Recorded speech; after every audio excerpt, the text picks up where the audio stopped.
Kapanua, which is or Cloudy Bay Rowing. That's rowing active gear. They provide rowing suits, singlets, New Zealand owned. You can place your order by emailing info at Kapanui, Kapinua, that's Kapinua.com, or go to their website, www.kapanui.com. They're based at 11 rowing suits, singlets, off-water apparel, and then, of course, you might want to have sweatshirts and things. So you could go to Promo X in Dunedin, 257 Hillside Road, South Dunedin. They do screen printing, embroidery, apparel supply, promotional gifts. So anything you want, like your hoodies, your hats. You want to have maybe your crew might have a special name, that sort of thing. They'll be the guys to go to and see. You can get them on 021 703 332, 021 07. Oh, sorry, 021 703 3332. I might say that again, 021 073 332. All your sore feet and everything, particularly in the Dunedin region. City Podiatry, that's Lauren Farden. She's fully registered. She's ACC provider as well. Treatment and management of all foot and lower limb conditions. Where can you find her? 237 Moray, opposite the public library in Moray Place there. 03 477 6507, 03 477 6507, or look online, citypodiatry.nz. I used to, I get a bit cramped sometimes in the boat in my foot for some reason, so maybe it's worth going there. And then our final sponsor I've got is NK New Zealand, which stands for Nelson Kellerman Gear. Nelson Kellerman, so they're an American company. They make a lot of the gear we use in rowing, the Cox boxes, the speed coaches, the stroke coaches, Empower All Lock. If you've got one of those, one of my single. It's a nifty wee device that fits. It includes a gate, and it measures pressures and angles and all sorts of things on your oar. Really good stuff. So the supplier in New Zealand is Barry Cleal, BCLEAL at extra.co, or 027 980 896, 0274 980 896. He's based in Auckland. And for those of speed coaches and that, if the batteries and that's, because they remember they're built-in batteries because they're waterproof and stuff, if they're running down, you can actually get in touch with them and send it to him. He's the official supplier in New Zealand, so you've got to go to him to get that sort of thing fixed. But yeah, but they not only do it for rowing, they actually have speed coach, stroke coach kind of technology for your windsurfing. Does anyone windsurf anymore? Paddle boards, all kind of canoeing, all sorts of things. So good gear, actually. I do like it. Probably quite unique in some of their stuff, actually, when I think about it. So we can see the boats going up. What do we got? See some pairs coming up and doubles coming up now. That would probably be Women's Open Coxless Pair Race 136, scheduled to start at 7:42. That's a double. Boys under 16, race 137, B final and A final, 137, 138, Women's Open Coxless.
Rightio, not long to go now. I'm just trying to see. There's quite a lot of glare off the water, so it's actually hard to see.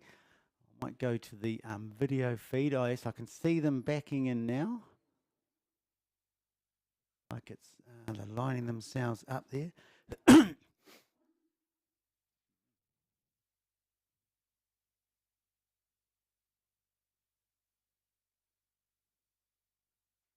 Just as I said earlier on, if you've just arrived, and so there's 6 in this event. In lane 3, we've got Oamaru 1, then we've got Nelson 1, the Rangiru Girls School 1, Timaru, Rangiru 2, and St Andrew College 1. 6 crews, the inside lane.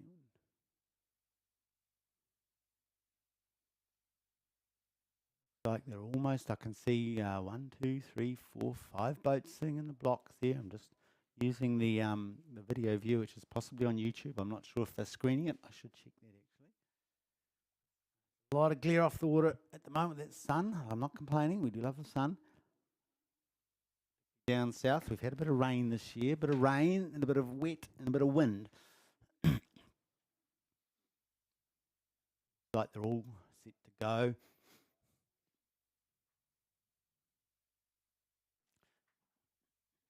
Minutes, and then they should be off. They're in the starter's hands, I suspect.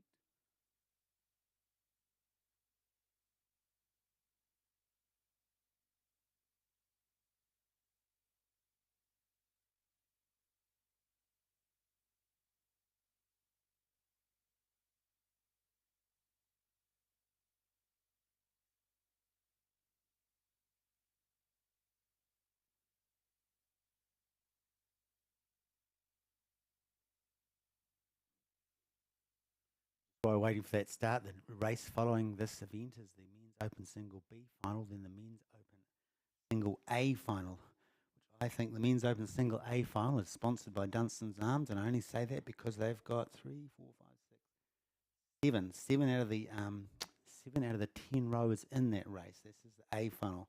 7 from Dunstan. It's up to Avon 1, Avon 3, and Wairau 3 to see if they can upset the Dunstan apple cart there. Minute to go. So the men's open single, which is the B final, there's was 10 in it. There's now only 8 because the two Whakatipu crews have scratched out of that event. And in that event, we've got in lane 1 Cure, George Johnson, and lane 4, unless they compress them in, Whakatipu 1, Sebastian Watson. Then it's Wairau 1, Finn Allison. Then Avon 4, Joshua Clark. Canterbury 2, Tim Chapman. Canterbury 1, Angus Cole. Cure 1, Alex Fletcher. And Avon 2,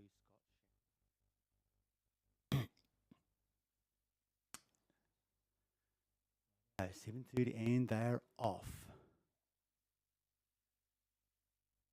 Right there, that Oamaru 1 had quite a nice start. That's in lane 3. They went off quite quickly. And then Rangiruru in lane 4. Rangiruru 1 took off really well. And then lane 6, it's Rangiruru 2. Stage, they're pretty evenly spaced as they're coming out of the blocks. Well, they've gone out of the blocks. They've probably gone about 70 metres now.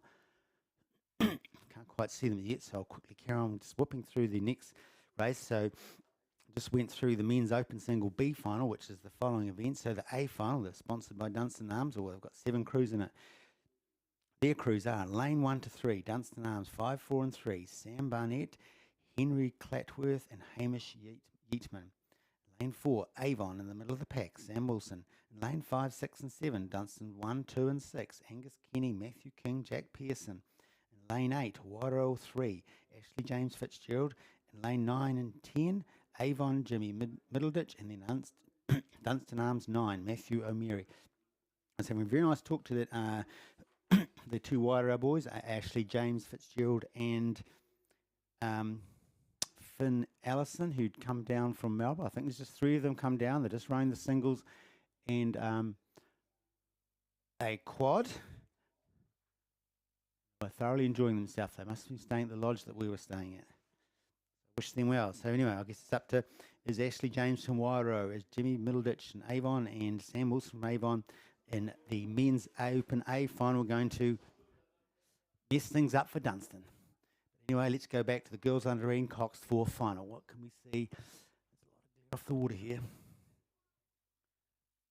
Rangiru will do well. It looks like they're coming up to the 1,000 metre mark, so they've made some good ground. I would say, whoa, jeepers. The binoculars here, I can, thinking yes, I would say that Rangiru, sorry, in lane 5. Right, slightly ahead of the arrow there.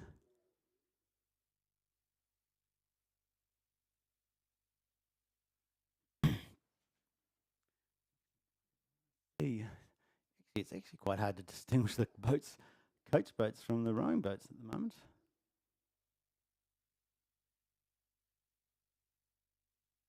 It looks like that Nelson 1 is probably slightly back, maybe half a boat length off Rangiru, then Oamaru in lane 1, and then Rangiru 1 in lane 3. Between them, so further out, we've got Timaru, Rangiru, and St Andrews College. Like St Andrews College there on the far side might be slightly behind. It definitely seems to be from here a bit of an arrow shape with Rangiru 1 at the point. Then surrounding them, Timaru. Nelson's definitely back. Little Oamaru's back. Seem like they're coming up through the 1,000 now. That it looks like Oamaru is, not Oamaru, sorry, Rangiru 1. Rangiru 1 is in the lead here.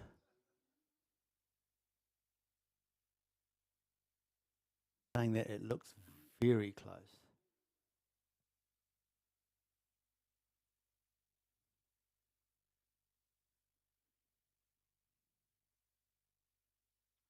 Maybe St Andrews College there on the far side. So Sophie, Charlotte, Jasmine, Molly might be slightly off the pace there. They might need the McCoxen might need to just give them a bit of a chevy line. I can see the 1,000 metre mark. It looks like they've gone through the 1,000 metre mark now. Definitely Rangiru 1 who've got the lead there, and then just inside them, I'd say that Nelson have made up some ground as well. So they're probably moving into second place.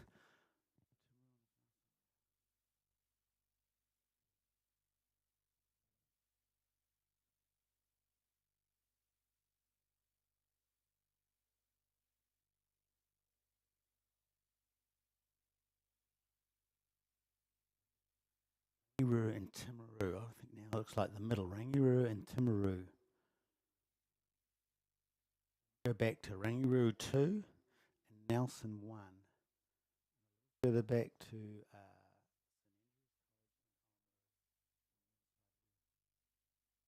they'll get a bearing when they come through to the 250. I can't. It's hard to see the colour of the buoys actually.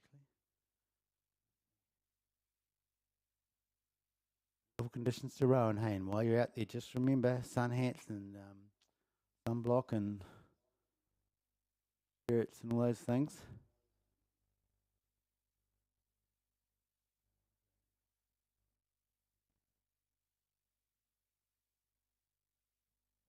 Looks like it's the Rangiru team and the Timaru team are actually at the moment tussling for that first and second place, gold and silver. I would almost think 1, 2, 3. Actually, could be Timaru. That would be Isla, Emily, Lila, and Annabelle. Got the lead on these.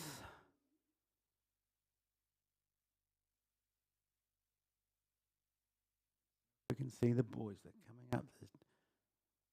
About 10 metres, 50 metres away from the 250 mark. 3/4 of the race is gone. Oamaru has dropped way back in the inside lane. They're back, and it's St Andrews on the far side. They're going to have to work hard to catch up. So first and second at this stage, I think, would be Timaru and Rangiru, and then there's going to be a battle for the bronze with Rangiru 2 and Nelson 1. Yeah, let's see. We've got the 250 mark. Who's going to hit those red boys if I can find the colour?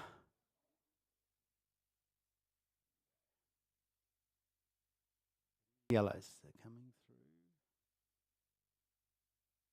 through. Oh, yes.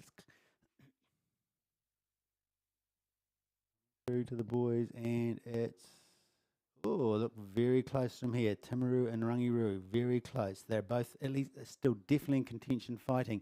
They've got about 3 or 4 boat lengths back to uh, Rangi 2 and Nelson, who are going to be fighting for third, though. Nelson is already starting to pick it up, so maybe they had to call it at 250.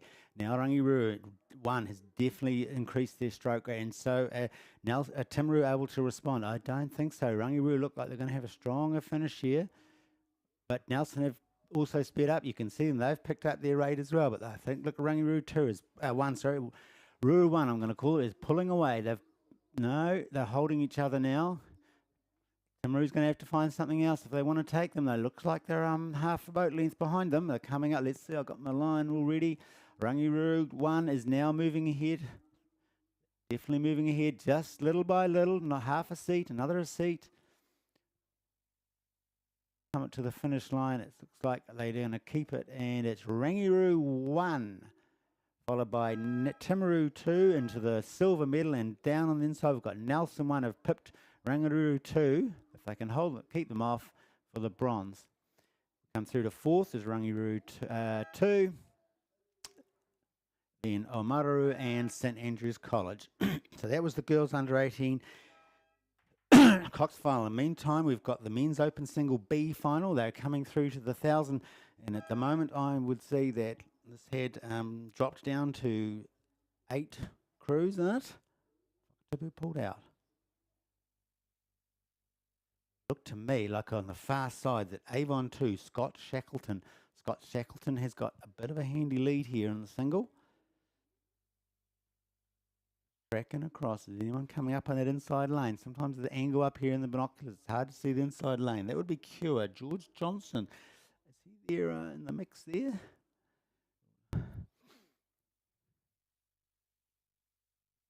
Reasonably even, except for the Scott Shackleton over the far side.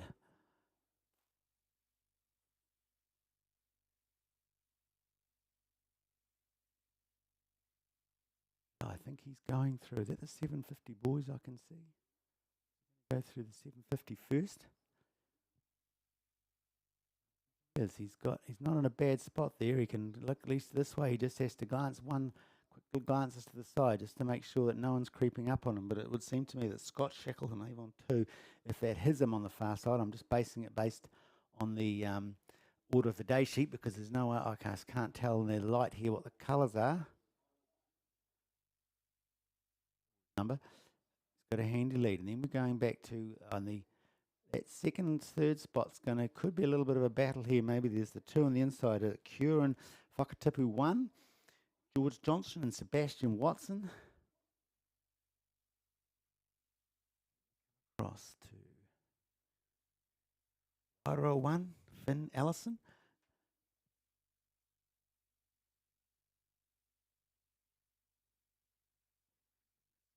See when they're coming up to a bit away from the 250 boys there.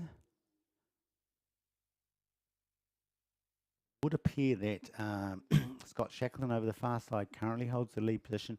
I would then say, just looking at this now, I would think that maybe Canterbury 1, Angus Cole, over there in lane 8 is in second along with Whakatipu 1, Sebastian Watson. Cure, George Johnson has just dropped back a little on him, but this guy, Whakatipu 1, Sebastian, he actually could be challenging for first. I'll just get the binoculars up now. We're coming up to the 250. Who's going to hit that 250 boy first? And yes, it's definitely Scott Shackleton. He's through the 250 mark. Then it was Sebastian Watson and George Johnson coming through the 250 mark. As they're coming now, you can see that Scott can hold off there. He's got this in the bag at the moment, but that's a bit premature because who knows what happens. But in the meantime, it could be an interesting battle for the second place here, second and third.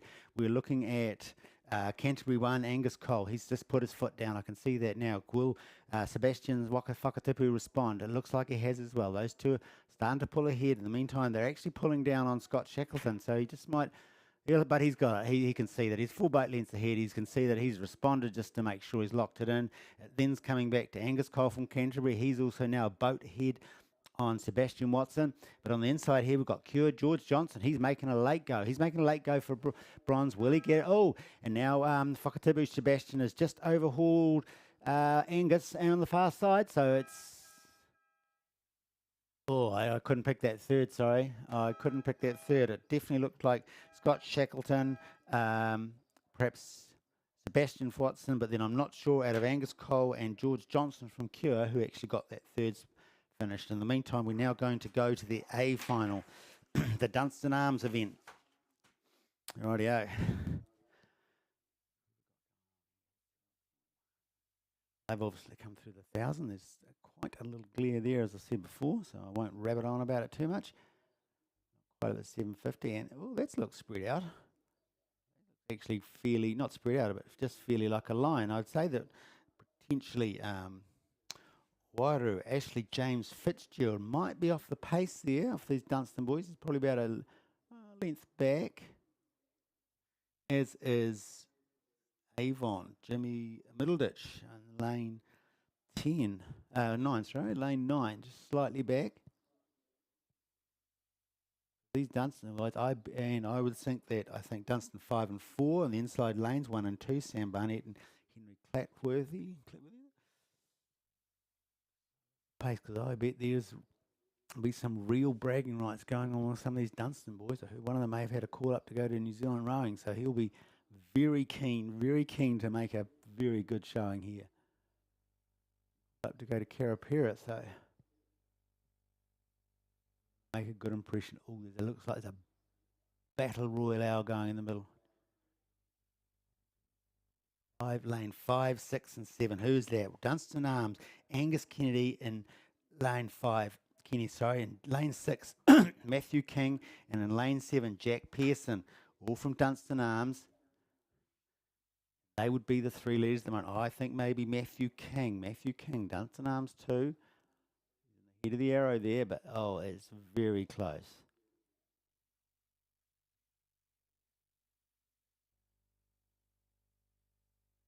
Like though that Jack Pearson may have dropped off the pace. It looks like it's Angus Kenny and Matthew King are now making the pace in this event, and perhaps like Angus Kenny may have moved slightly ahead of Matthew King.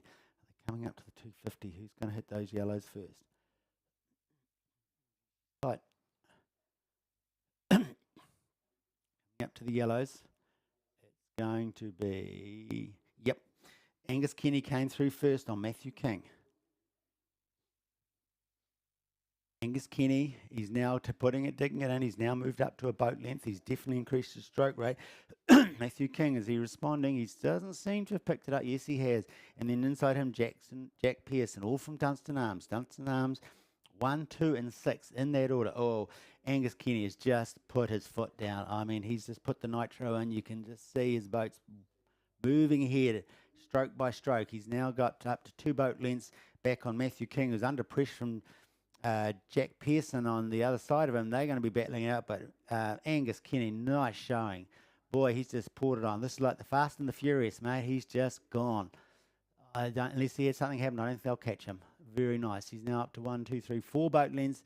Matthew King is fighting to hold Jack Pearson. Yeah, he's got it. He's slowly inching ahead. I don't think Jack Pearson maybe had the chance to take him, but so anyway, congratulations there. Angus Kenny, Matthew King, Jack Pearson, all from Dunstan. Followed by Avon 1, Sam Wilson, and then on the far side we've got Avon 2, and they're all Dunstan, and Wairo. Wow. That was pretty exciting. Wow. There'll be some bossing going on in the sheds afterwards. Rightio, let's see. We've now got the Women's Open Coxless Pair. The Women's Open Coxless Pair, race 136. This is the final. There's no B final. So I'd say they're up, not quite at the 1,000 yet. They're not far off. So let's quickly run through this. Excuse me, a bit of the old frog in the throat. Rightio, 10 boats in this race. In lane 1, Avon 7, Sienna Skilling and Kate Ryle. Christchurch Girls 1, Sienna Cochran and Tallulah Leggett. Avon, well, this is an Avon race. Avon sponsored event. Avon 3, Jessica Tavendale and Mania Butler. Avon 2, Tyler Stewart, Katie Gardner. Avon 6 in lane 5, Alice Ferguson, Georgie Bethel. Avon 4, Jimmy Burrows and Phoebe Collier. Avon 1, Katie Bell and Ariel O'Sullivan. In lane 8, changing the pattern, we've got Colleen Columba College, Isla Nicholson and Kira Peterson. Then Nelson 1, Naomi Robertson and Madeline Collis. And then the far side, Kate Smith and Isabella Wilson from Avon. Another Avon. So 1, 2, 3, 4, 5, 6, 7. 7 Avon crews in this event. 7 Avon crews out of 10. Really see here, it does look like that. Columba College and Avon 5. So that's lane 8 and 10 are pretty much off the pace. It's pretty hard to pull that back on a pier. And Nelson even maybe in lane 9. It could be slightly back as well. So it's just saying here, I can't quite see on the centre, these inside lanes here, but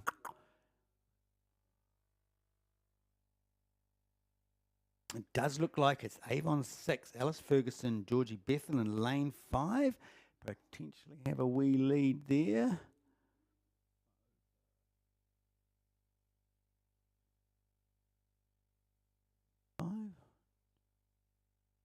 No, I'm going to change that. I'm going to say that's Avon 4, Gemma Burrows and Phoebe Collier, lane 6. Well, actually, yes, lane 6. I think they're in a really good spot here. They're slightly ahead of their compatriots in lane Avon 1, Katie Bell and Ariel Sutherland.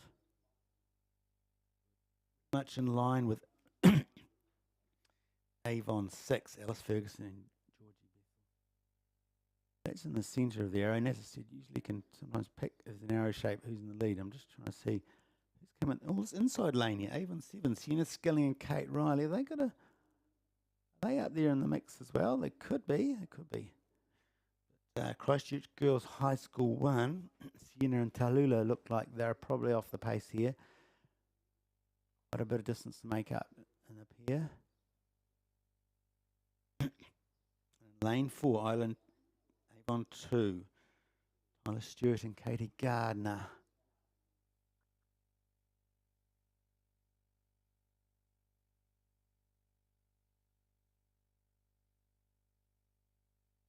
Does look like Avon 6.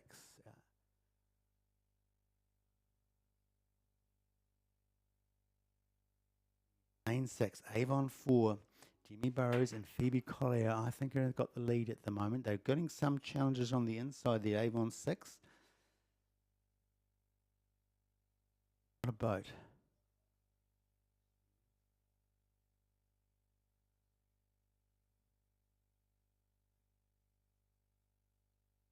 I think those two are potentially the ones that lead. Avon 4 and Avon 6. Perhaps Avon 3, Jessica Tavendale and Mania Butler are up there in the mix for third, along with Avon 1, Katie Bell and Arleo Sutherland. But it does seem like that Avon 6, Alison Georgie, got a boat a bit over the other two other boats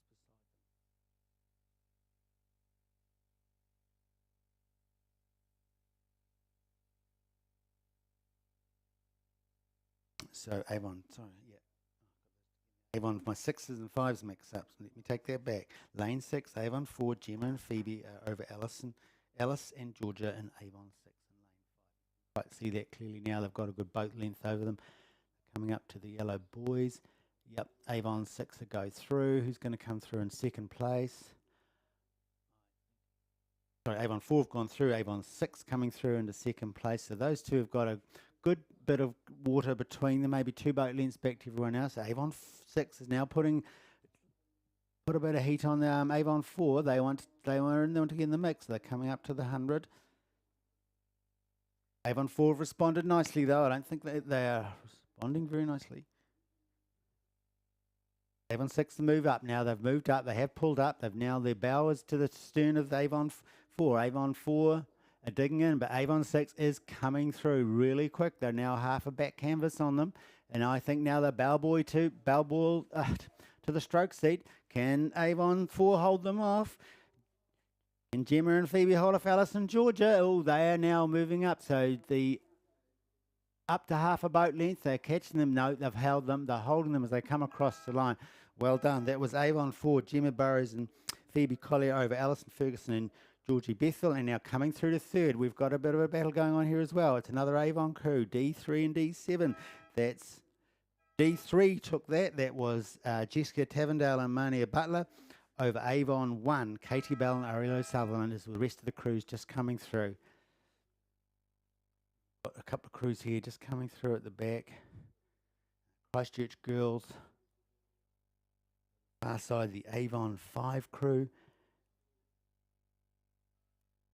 And then we come back to Columba College to wind this race up.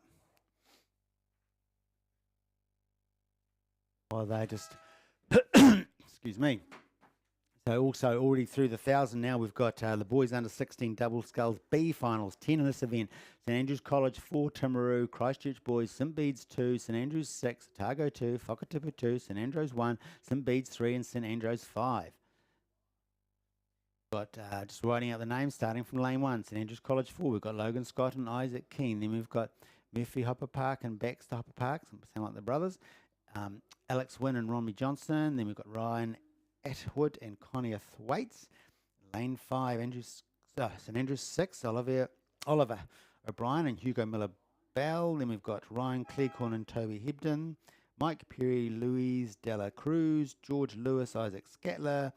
Lane 9, St Bede's 3, Brody Clements and Cooper Titterton Lecter. And lane 10, St Andrews 5, George Flanagan and Noah Hunter.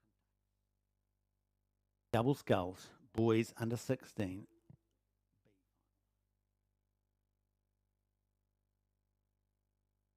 Looks like it's lane 5, St Andrews College 6. Oliver O'Brien and Hugo Bell have a slight lead perhaps over Otago 2, Ryan Clearcorn and Toby Hebden. By much though, maybe half a boat length. Then we're coming back to third, which could be this inside lane here. Timaru, Murphy Hopper, the two Hopper Parkers. Murphy Hopper Parker, and Baxter Hopper Park. Could be challenging for second, but it does look like this. St Andrews College crew and the Otago 2 crew. Slight bit over the rest. Otago 2.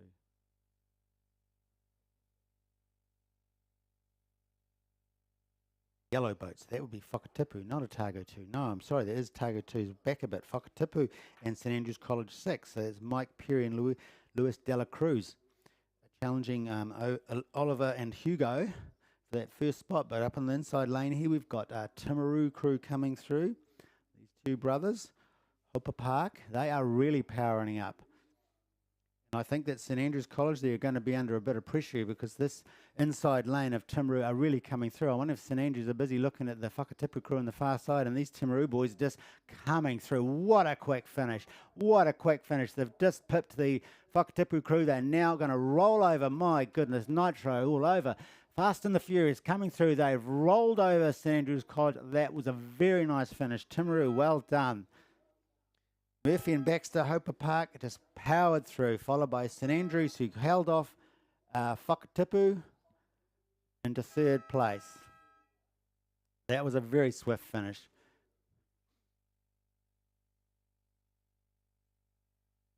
Boats are coming through now. I'm going to switch over because the next race is coming down. The boys under 16 double sculls A finals, 10 in this event. Burnside High School, Thomas and Riley, St Andrews 3, George and Fletcher, Oamaru combined. Caleb from Ashburton and Jacob from Oamaru. St Thomas of Canterbury 1, Seth and Cairo. St Thomas 2, Luke and Jacob. Otago boys 1. Ollie and Tom, Otago 3, boys 3, Jack and Leo, Whakatipu 1, Finn and Ollie, Shirley boys 1, Chris and Silas, and Otago boys 2, Jude and Logan on the far side lane. Coming down now, as I said, it's often the inside, that middle lane that gives you the clue of in the lead. Seemed to me that lane 4, that's St Thomas the 1, Seth Trenter and Cairo Hogan. They got a slight lead over the rest. Just inside there, off the bow side, we've got Oamaru, the combination Oamaru crew from Ashburton, Jacob and Caleb from Ashburton and Oamaru. Just beside them, we've got. About that now. Let's go 1, 2, 3, 4. Yes, definitely St Thomas of Canterbury. Inside them are Oamaru, though. St Thomas of Canterbury 1, Seth and Cairo have just put their little foot down and moved away from that Oamaru crew. And then, but the inside lane, we've got Burnside High, Thomas Carey and Riley McMorrin doing quite well. And then the other side of, we've got Otago boys, Ollie Scott and Tom Collier. There's potentially 4 crews in this, oh, even further over. Otago boys 3, maybe Jack and Leo. But in the meantime, change the position here because they're now through to the 250. And we can see St Thomas of Canterbury are just trying to hold off Otago boys. The Otago boys are coming through. Which Otago boys team is that? That's Otago boys 1. Ollie Scott and Tom Colley are coming through. Have they rolled over St Thomas of Canterbury to take that first position? St Thomas of Canterbury have watched them and they're responding. In the meantime, Whakatipu 1. Finn Henderson and Ollie Watson have been coming through quietly on the far side there. They're coming through. They're now pushing to see if they can get a, I would say, third. But it does look like that this inside Oamaru crew have responded to that. In the meantime, Thomas, Seth and Kira Cairo have just taken that, followed by, whoa, that was close, 6 and 3. That was followed by Otago boys just over the Oamaru combination crew. That was St Thomas 1, Otago boys, and rightio, boys under 16A final will be coming down now. A final. There are 9 in this event. Rightio, reading from inside out, we've got Shirley Boys 1, Palmau and Tukatai, Nelson, Cooper and Harry, then St Thomas 1, Declan and Hunter, St Bede's 1, Daryl, and Andy, Whakatipu 2, Max and McCullough, Timaru 30, Lewis and George, Timaru 31, Cooper and Tim, Christchurch Boys 1, Will and Ricky, and the far side, Cromwell 1, Connor Haig and James White. Like that someone has clearly dominating this race right down the middle here. So who would that be? Looks like it's lane 5, Whakatipu 2, Max Davis and McCullough Thornton, is it? Like a yellow boat to you? Yes, it does. It does look like a golden boat. So that would be the Whakatipu crew. They've got very good dominance over this race. They must be at least 4 or 5. Second place. Who would be back in second place there? Possibly inside them, it could be Timaru. That's Timaru 30, Lewis and George. Back to maybe second, but then they would be very closely in line with the other Timaru crew, is it? Or is it a Christchurch Boys crew?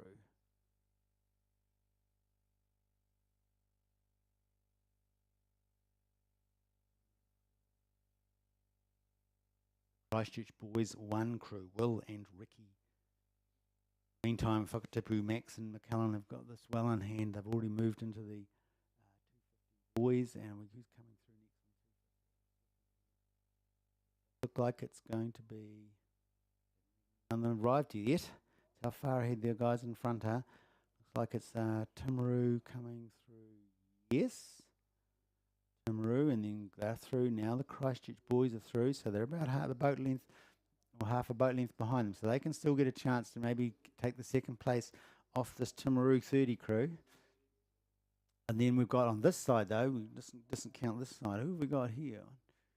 Lane 3, that's St Thomas of Canterbury. Declan Ducey and Hunter Taylor. Are they going to have a go at maybe getting the bronze? They're going to have to dig it up because they're probably a boat length back from this Christchurch boys crew. In the meantime, we're not far off the buzzer now, and you'll see the Whakatipu crew have well and truly dominated this race here. They're probably about 8 boat lengths ahead now, I think. They're coming through. Timaru are digging in. They're pulling themselves clearly away, so they're going to take this. They will take second unless anything drastic happens. And the third place now, we've got a fight going on. We've got G4, so we've got St Bede's. St Bede's coming through, and they've just rolled over Christchurch Boys High. They've rolled over Christchurch Boys High, and they will have at least, they've got half a boat length on. Nice, fast finish there. Take third place.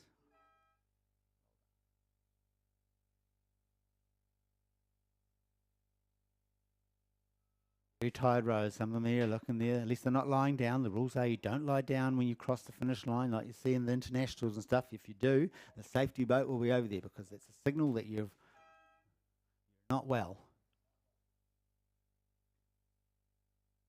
Way back here. We've just got a crew. Oh, I didn't see this crew coming through. Like it's Shirley Boys High. They've still got a little bit to go. 250. So the race isn't closed until everyone's through.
Right, apologise for just being off the air for a while. I turned it off to have a drink and then I forgot to turn it back on again.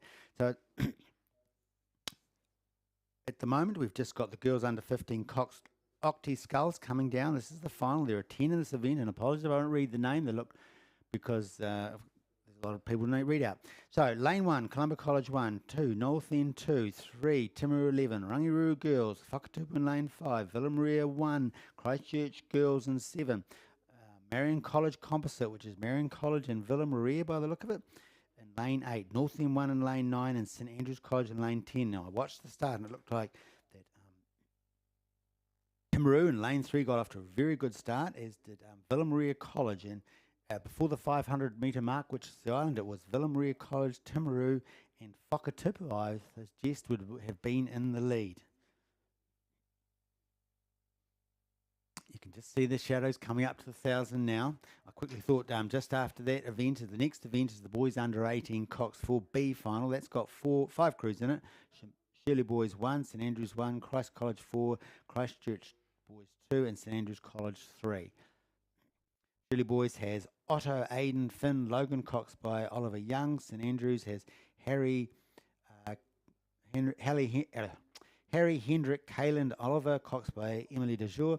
Christ College 4 has Will, George, Shay, and Ollie Cooper, Cox by Ali Coles. Christchurch Boys 2 has Jack, Villamoo, Jamie, Hugo, and Blake Robson as the Cox. And St Andrews 3 has Samuel, Hugo, Jack, John, and George Rankin. But that's the B final, the boys under 18 Cox B final, which is in lining up on the blocks. They probably haven't kicked off yet. No, they haven't. I can't see them moving. But in the meantime, we've got these octies. They're coming up to the 1,000-metre mark. It looks like it's in the middle. 1, 2, 3. Lane 3. Yes, that's had a good start. Oh, that was Timaru. Yes, that's right, Timaru. They had a good start. They look like they're in a good position there. And inside them, lane 4, 5. 4, 5, and 6. So Rangiruru, Whakatipu, and Villa Maria. Now, Villa Maria had a really good start, I noticed. So I'm just seeing, what are they like? 1, 2, 3. Lane 6. Yes, they look like they're doing well. In fact, I think they're the point of the arrow. Either side of them, we've got Villa Maria, and we've got, Christchurch Girls, lane 7, and Whakatipu in lane 5. On the far side, it does look like North End and St Andrews College have dropped back a little bit in the pace. They're probably a few boat lengths behind. But in lane 5, yes, Whakatipu of Whakatipu maybe have just moved themselves into the pole position. They have, actually. I think they maybe have half over either side of them, which would be Rangiruru and Villa Maria. Villa Maria. These boats move quick. It doesn't take much to sometimes just make a change in the position. Yes, but it does look like Whakatipu have got it here. They're the tip of the arrow at the moment.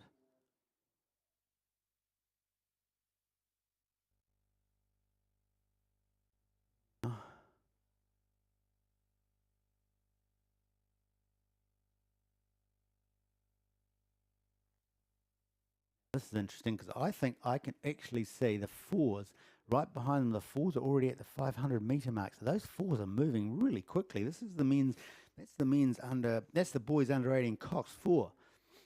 Big, powerful boat. The grown lads at 18, or still growing, some of them, but a lot of power. And this is up against the girls under 16 Octi. So under 15 is, well, yeah, they'll be novices as well. 4-minute starts between them. This could be quite tight. The Octis should be able to do it. In the meantime, you can see them coming clearly into the picture now.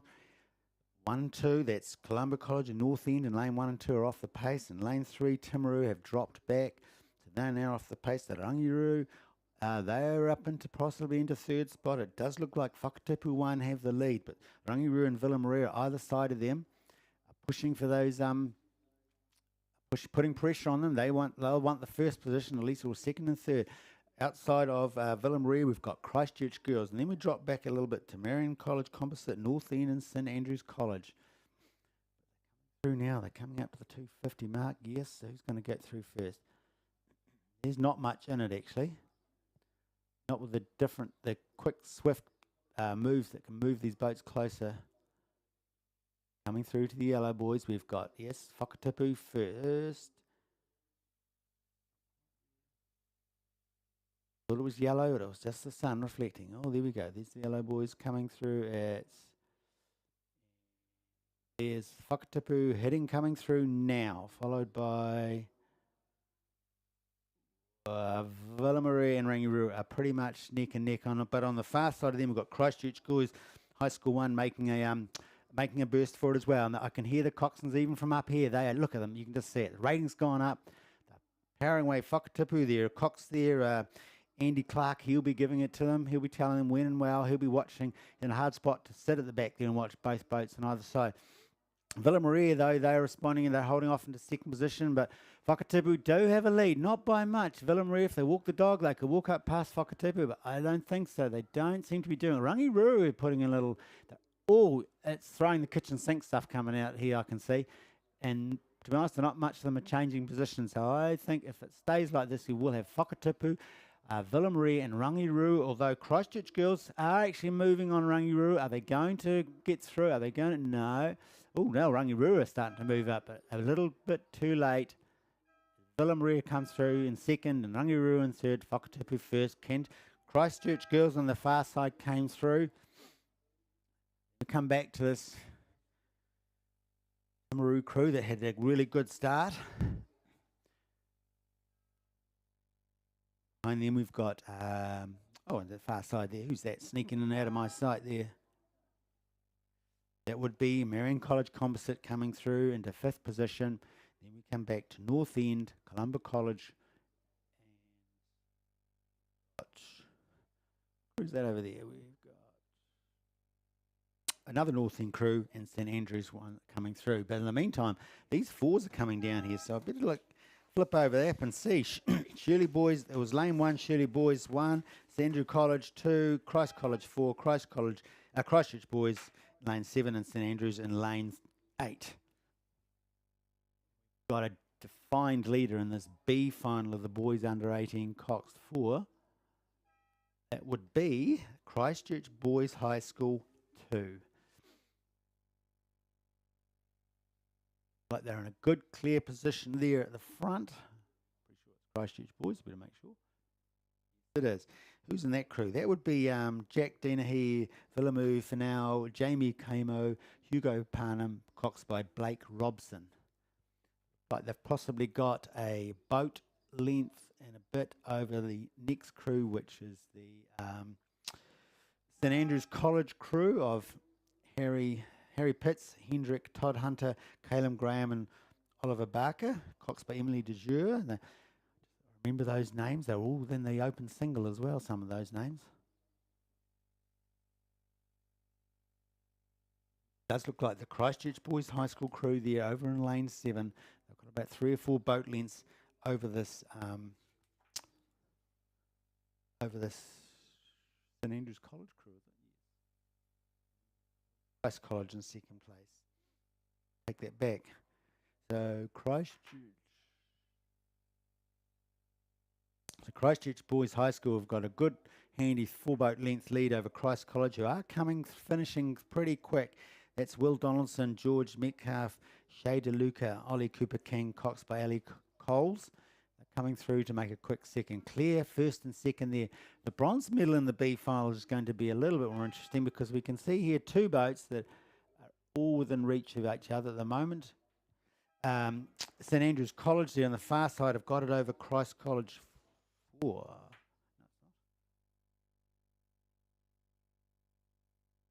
Jeez. Man, I'm screwing up these colours. I apologise for that. I've with St Andrews College. It's actually St Andrews College that came through in second place there. And it looked like Christ College got third.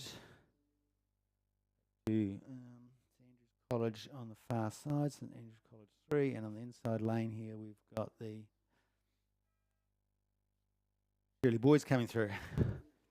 And I made a meal of that. Anyway, boys under 18 A final is coming down the tracks now. They're already they're probably about the 750 away. Be a tighter race. It's a very tight race. 1, 2, 3, 4, 5 and 6. 4, 5 and 6. I think lane 5, Christ College 1 and lanes possibly have the lead, or maybe lane 6 and Bede's College 1. Yeah, I think it'll be St Bede's College. Quinn, Jake, Alex and Hugo there. Matthew Casey's the Cox there. Look like they have a boat length over Christ College 1 of Max, George, that's George Wilson and George Young, and Will, and Daniel Wilson is the Cox. Although it looks like it is just a boat length. It looks like it's bell ball to stern.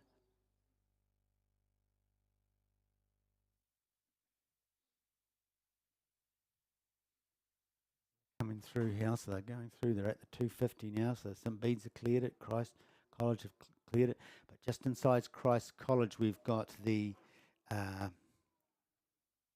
Christchurch Boys High School team, and then but just on the other side of them, we've also got St Thomas of Canterbury. St Thomas of Canterbury, those two possibly for third. Oh no, what's this on the far side? As we just come through here, we can just see that Christ College have just, we can see that St Bede's College have put the foot down. They've moved away, not by much, maybe a metre from between the bow and the stern of their boat and Christ College. Christ College is responding, but St Bede's are rowing very powerfully. They're very controlled. Both these crews are, but they're not able to make it up. As far as I can tell, Christ College is now starting to pull on them, but that's too little, too late, I'm afraid, because St Bede's are just crossing now. St Christ College. Oh, there's a three-way finish here, though. 4, 6, 4, 8, and 9. So third place, I think, went to 4 Christchurch Boys, and on the far side we had St Bede's and then St Thomas of Canterbury for 4th and 5th.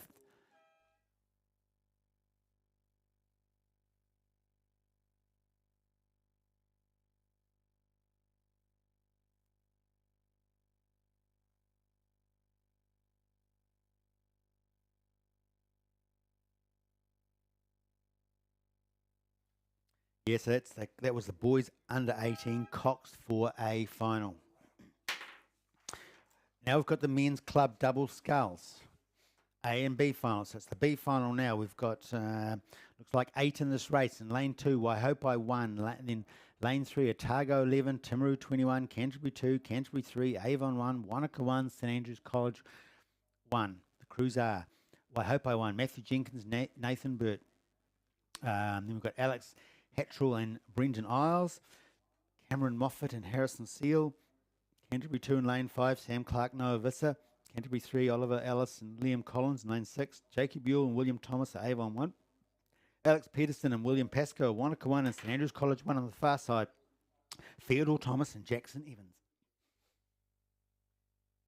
Got a clear B final leader at the moment here. That would be, let's see, 4 in. Is that Canterbury 2, Sam Clark and Noah Visser, perhaps? Men's club double sculls.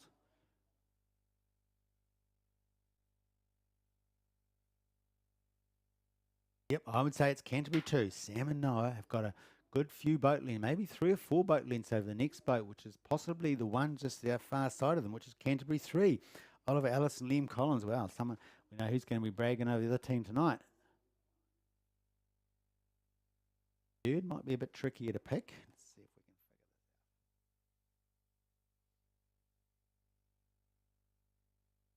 figure this out. Back to third. So third there, we've possibly got Otago, Alex and Brendan Isles in lane 3 here. And then we cut across to, no, maybe they've reasonably got a clear third over, a boat length over the other ones. They might even be trying to push for second, but in the meantime, it's Christchurch, the Canterbury team here have pulled out, keep pulling out, they keep pulling out. Through the yellow boys, so it's the second Canterbury team through the yellow boys. Otago team have now through the yellow boys, so that's the first, second and third. So Canterbury 2 at the moment, Sam and themselves out there. They don't really have much to worry about. They're probably about 7 boat lengths. And the next Canterbury crew, which is Oliver and Liam, Canterbury 3, and then we go back to Otago. But Otago are now being challenged over the far side. What crew was that? St Andrews College, Theodore Thomas and Jackson Evans challenged them for that third spot. Canterbury 2 are coming through. They're just about to hear the buzzer. There'll be a wee break, and then there'll be Canterbury 3, and then there'll be an interesting finish here. I've also got another crew coming up on the inside here. Who's that? That's the Avon crew of Jacob Ewell and William Thomas, and maybe they're thinking they can get third, but I can see Otago have responded well. Brendan and Alex have responded well to the St Andrews crew on the far side. They will take third now. They've just got a boat length over the St Andrews crew coming through, and we've just got a wee bit of a tussle going on here now with the Timaru just trying to push through and roll over Avon. They may do it. Like trying to finish with a bit of a spurt and a rollover. No. Coming back to the 2 final crews of Waihopai. And over the far side, Wanaka. And I know these Waihopai guys, one of them definitely is a Masters as well. So, rowing the 2K. Excuse me. So now, the men's club double sculls A final. There's 10 in this row, so now I can see them coming down. They're heading up. They're about the 750 mark. We've got, oh, it's another Dunstan special almost. There's 4 crews of Dunstan in it. So in lane 1, Dunstan 2, lane 2, Dunstan 4. Then we've got Oamaru 1, Twizel 1, Whakatipu 1, Nelson 2, Dunstan 1, Dunstan 3, Nelson 1, Cure 1. Looks like it's the middle cruiser in the moment, and I wonder, is there not a Dunstan going to be a Dunstan event? Cruiser quite strong. Is that a yellow boat? I can't see. Looks like it's lane 5. Lane 5, yes, that's Whakatipu 1, Harry Lightfield and Charlie Mensah. Coaches John Morrison. Have they got maybe a boat over? Would that be Dunstan Arms 1, Oliver Hamilton and Harrison Thode, coached by Simon Smith? Then we just go out another 2. And we've got Nelson 1 in lane 9, Nathan Steele and Ollie Hawkins perhaps in third, although that third spot is probably evenly tied up with lane 1, Dunstan Arm 2, Roland Ozane and Jed Tisdall, and Oamaru 1 of Patrick Spillard and Cody Marshall, coaches Ivan Doherty and Shane Carter. But at the moment, it looks like it's this Whakatipu crew. Fooled me because they're rowing in a white boat. I was expecting the gold of Whakatipu. They are just got a maybe a boat length lead over that Dunstan Arms crew on the far side, that Dunstan Arms 1 crew, who are still in a challenging position. You can see they're just coming through. 100 metres to go now. All Whakatipu have just upped it. They've just upped it. And they are actually stepping away from that Dunstan Arms crew, who've also responded, but that's the Whakatipu crew are stepping away. They keep stepping away, metre by metre. In the meantime, we've got a boat pouring it down here at the moment. This is the Oamaru crew. They want to try and get that third position. They're really going for it. They're trying to take over the Nelson 1 crew on the far side. Have got the oh, he caught a crab. He caught a crab. That was it. Still almost did it. Whoa. I think Nelson of Ethan Steele and Ollie Hawkins just held off that Oamaru crew of Patrick Spillard and Cody Marshall. I think it looked like the Oamaru crew caught a crab, which just took a little bit of wing out of, just a slight one, but enough to take a wing out of the old sail there, the wind out of the sail. We don't take a wing out of the sail, do we? Wind out of the sail. Even then, they still almost managed to take that. So well done, Whakatipu, for taking that race. So we've got Women's Club Single Sculls. Women's Club Single Sculls B and A final. Right. 10 in both of these events. Big event. It looks like they're coming up to the 1,000 metre mark now, so I'll just quickly run through the names in the B final. In the B final, we've got, starting from lane 1, Avon 1, Katie Mitchell, Timaru 11, Ella Inch, Whakatipu 2, Emma Andrew, Cure 4, Jojo Baldwin, Waihopai 1, Thea Hoyle, Dunstan 4, Kate Spriggs, Cure 2, Ella Barnes, Timaru 21, Scott Fiske, Invercargill 1, Mia Brown, and Cure 3, Annabelle Hurst. Let's quickly roll through. We'll just roll on to the next one, which is the Women's Club Singles A final, which will be following this event. I can already see them on the water there at the 500 metre mark. From lane 1 to 10, Cure 1, Alexandra Bidwell, Dunstan 5, Dana Leishman, Marion College 1, Charlotte Pedersen, Waihopai 2, Caitlin Whitaker, in lane 5, Dunstan 1, India Nichols, Ashburton 1, Isla Moffat, Canterbury 1, Stella Cook, Dunstan 2, Naim Ocherty, Invercargill 2, Maddie Malmstrom, and coached by Ian Hamilton, who's doing a great job down there, and coached by Julie as well, her name should be there too, and lane 10, Burnside High School, Jessica Rankin. Back to the Women's Club B final. Who have we got in here? Who have we got? Let's have a look. This looks nice. There's a line across the. There are a few boats that are a little bit behind. I'm thinking maybe boat on the inside lane here. Who was that? Avon 1, Katie Mitchell. What she looks like? She's up there. Katie Mitchell.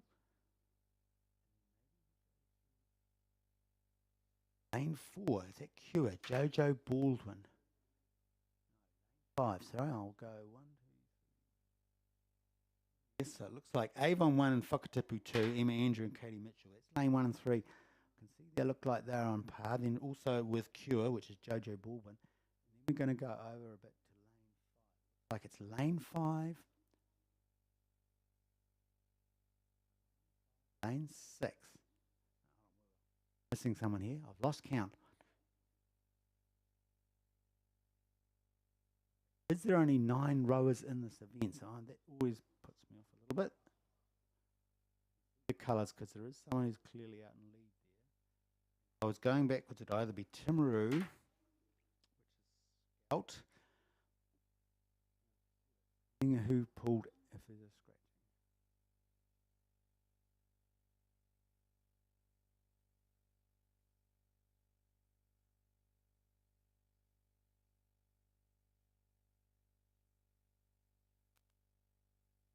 Lane 8, Timaru 2, Scout Fisky, who I think has the lead here though. Won't be by much over lane 1, Avon, Katie Mitchell. Lane 5, well, I hope I won, Thea Hoyle. Lane 5, Thea Hoyle, maybe Avon 1, Katie Mitchell, and Timaru, Scout Fisky are the ones I would pick her in the lead at the moment. Coming up when we get to the yellow boys.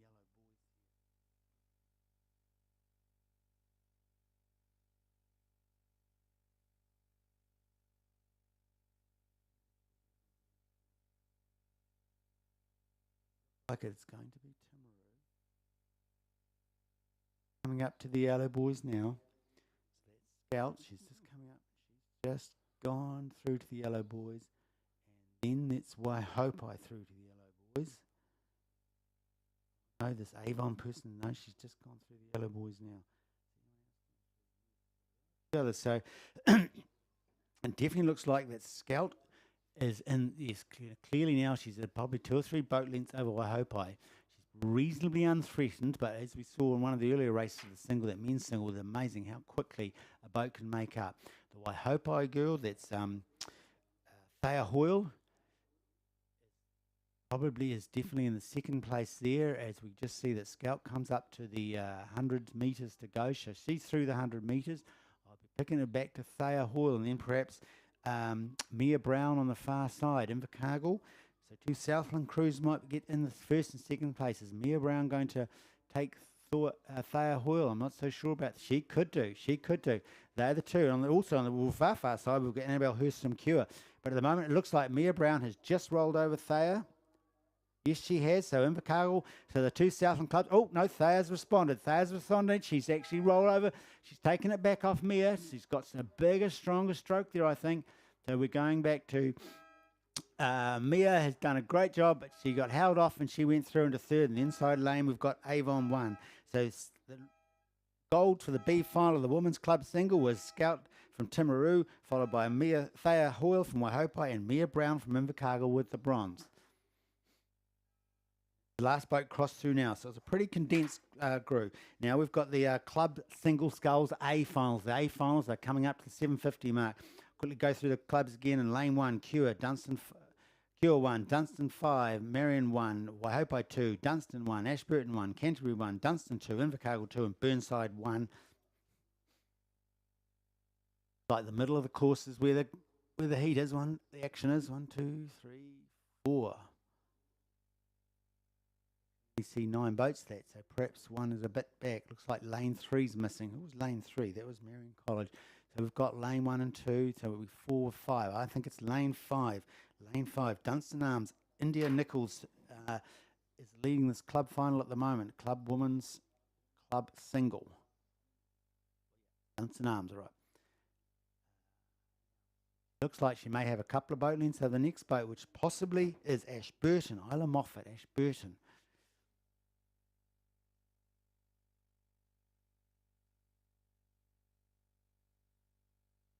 Third would be pretty. Yeah, so let's say Dunstan Arms, we've got Ashburton. Then on the other side, we've got that third spot. I think the third spot I would be going to Dunstan Arms 2 and possibly, or perhaps that's Waihopai 2. Waihopai 2, but also I'd put Canterbury 1 and.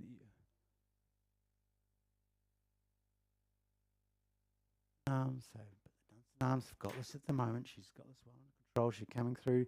She's through to the 250 already. The other side of her, it's actually Ashburton. Ashburton one. Isla Moffat is coming through into second spot.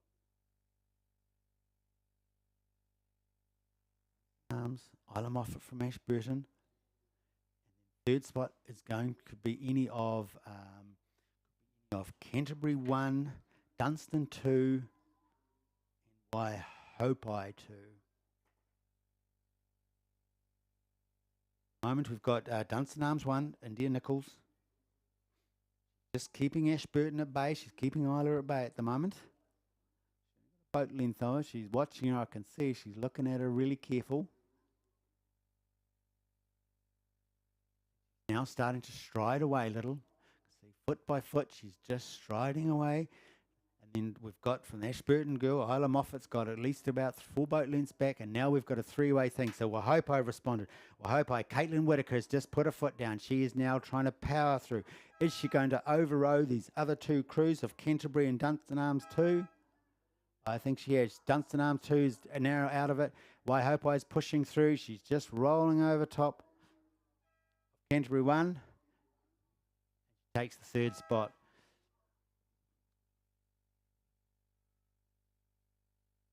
Back, we've just finished the Dunstan crew as the other crews come through now. Through to finish will be Maddie Malmstrom from Invercargill. Right, that was great. Now we switch to the novice. Men's novice double sculls, the B final. 10 in this event. We've got coming up to 1,000 now, so I might have time to whip through them. Novices are usually a bit slower. So, lane 1, Dunstan 1, Kiowa, if I'm not saying that right, Kiowa O'Neill, Boston Ivan Dowling, Timaru 31, Bradley Champion Stacey Mills, Otago 2, Henry Mackay and Archie McDonald, Whakatipu 4, Reuben Davis and Baxter Kingan, Avon 51, Fergus Johnson and Finnegan Elam, St Bede's College 3, Jack Hannum and Lennox Lowry, Otago Boys 1, Sam Glover, Henry Knox, Burnside 1, Sean Gilman, Tyler Rogers, and Otago Boys High 2, Digby Sutton and B Perkins. This is the men's novice double sculls B final. They'll be coming up, they're still a while away. They haven't come to the 750 mark yet. Pretty evenly spaced out, I'm not sure. It looks like, is there a boat going up in the wrong lane? No. Like I can see. Looks like the action's in the middle of the race at the moment, so who have we got here? Maybe lane 3. Lane 3. Who would that be? That would be Otago. No, it's not lane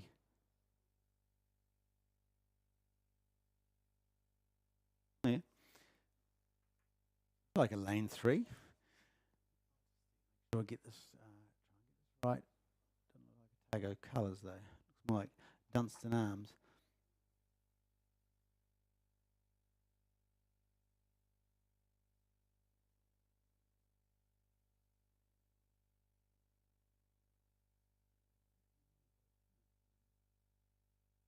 Lane 4, Whakatipu.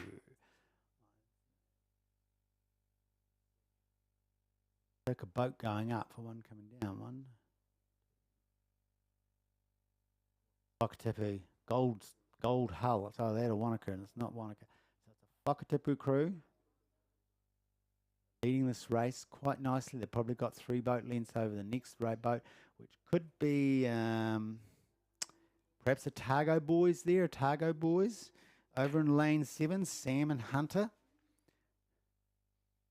Sam and Hunter might have a few things on their hands to worry about because they've got St Bede's inside them, which is Jack and Lennox, who could, they're probably a boat length back on them. So once again, it looks like first and second may be reasonably defined, but that 3rd spot will be difficult to pick.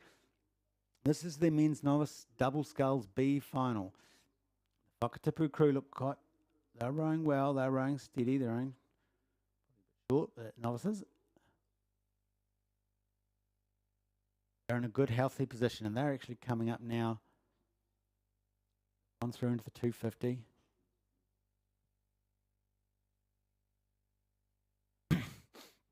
So Whakatipu 4, I got a good lead here. And then we're looking at possibly Otago Boys High in lane 7.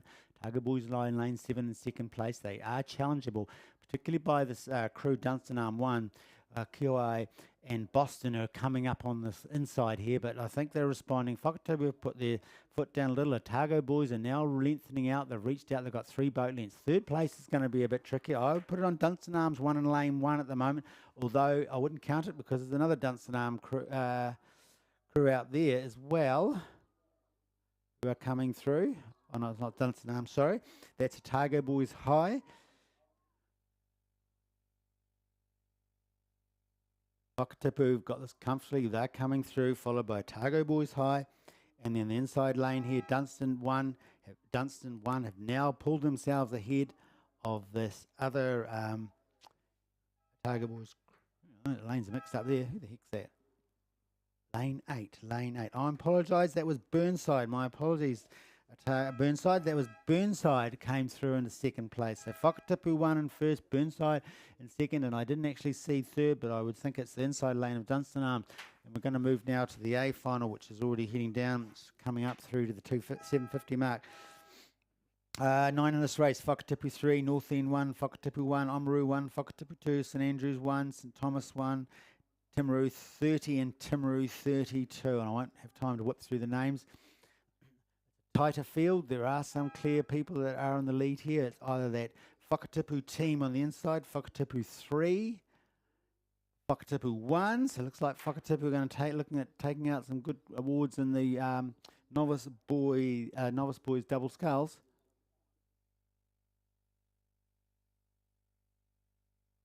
I'm going to amend that now. I'm going to say that it's Oamaru in lane 4, and then the others, but then across from Oamaru in lane 4, it's St Andrews College 1. So it looks like the inside lane of Whakatipu 1. They're probably back off Oamaru now by a boat length, or maybe also have a boat length or half a boat length over St Andrews College there in lane 6. On the other side, we've got Timaru 3 in lane 8. Interested, and they've hit the yellow boys. 1, 2. Yep, the 3 crews I said have come through the yellow boys. This could be anyone's race. Oh, and now Timaru 30 on the far side. They've just put down some words. They are now moving. They've moved through. They look like they've moved through this crew that were leading earlier on.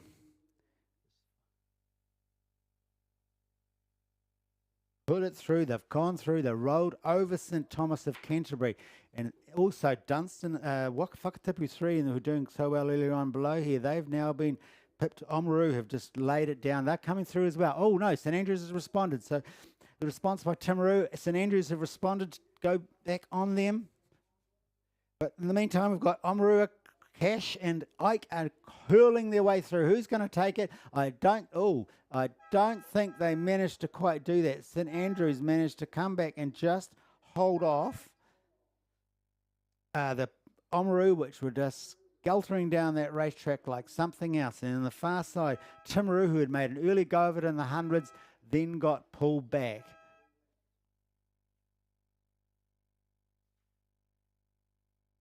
That was the A final, the men's novice cox. So well done, St Andrews College. They are taking out their race, pulling it back in the end. So now we're going to the race 140. Oh, the men's masters. That started at the 1,000. Let's see, we had 4 boats in this race. Twizel Composites, that's Twizel Dunstan Arms Composite. Dunstan Arms 1, Avon 1, and Union Composites. So that was Union Avon Composite. So Dunstan Arms 1 went on go. So they were an older crew. All some wily fellas in that crew too. I've rode against them. 5 seconds later, we had Twizel Composite 2 and Avon 1. And then 8 seconds after that, or 3 seconds after the 5, we had Union Composite 1 in lane 7. And I'd be picking this Dunstan Arm crew. Are probably going to. Yes, they're looking very smooth. Holding it off. They've got. They're not concerned there at all. They're probably about 3 boat lengths over this inside lane, which is the Twizel Composite crew, and then we go back to the Union Composite on the far side and Avon 1. Union Composite crew, which were the younger crew, they had the had the longest handicap of 8 seconds. They've already managed to take down Avon, and now they're trying to have a go at the Twizel Composite crew, but they're probably about a boat length off that, doing that. Dunstan Arms crews of Wayne, Phil, Andrew and Quentin comfortably controlling this race and in the lead. Composite, I think the Union Composite are having a real go at trying to catch up this Twizel Composite crew, but they're about a boat length or 2 boat lengths back. Meanwhile, Dunstan Arms crew have just picked it up a little bit. I mean, look at that. That is class rowing. Look at that. Level blades, in together, out together. Nice little black splash. It means they're not when the blade goes in, it usually means that when they get up to full power, it's a very short angle and that occurs in.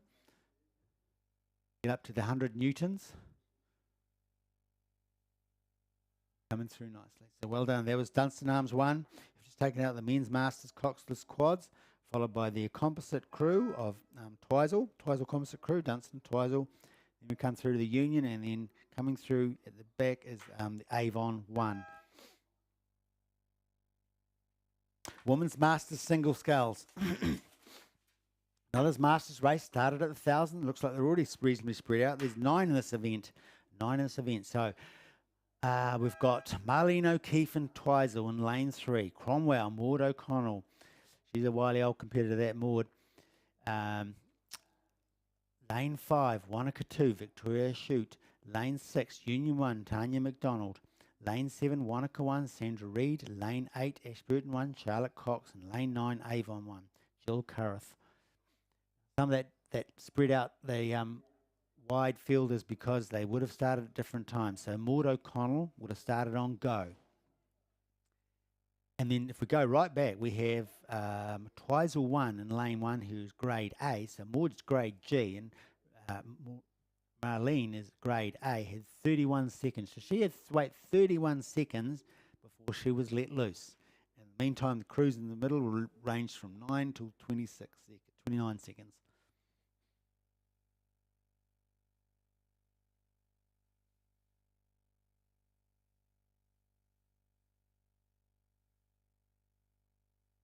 As we get older, we get a bit physically weaker, but skill doesn't necessarily diminish. Oh, we also get less flexible sometimes. Maud is a wily old right in their Cromwell crew. That row lane 4 looks like she has the lead at the moment, although someone's been catching up over on the far side. So that would be Ashburton 1, who started 9 seconds after her. Charlotte Cox. Actually may have actually gone past Maud.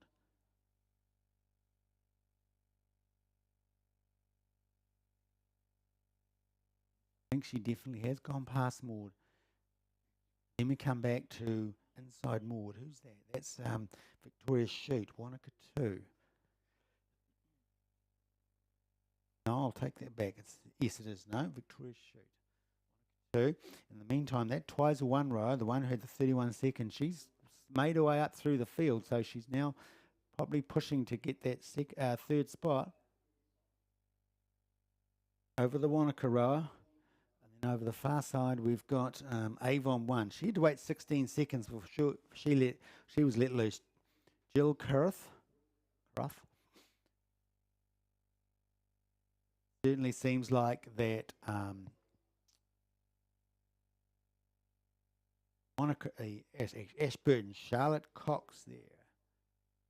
Charlotte Cox in lane 8 is taking a good healthy lead here over Maud O'Connell from Cromwell in lane 4. Last side there we've got Avon 1, Jill Carruth, who's making a push now. She's definitely up to her rating. She'll be trying to at least pull back Maud, but Maud knows some of these guys have rode a long time. They know how to race. Tactically very sound. Got her eyes on that. Third place though is under threat. We've got Avon and we've got Wanaka there. Wanaka, Victoria there in lane 5. I think though the Avon rower Jill on the far side has now moved to south. She's got the 2 boat lengths over the Wanaka rower. As we're coming up to the finish now, we can see that the Avon rower Jill taken out the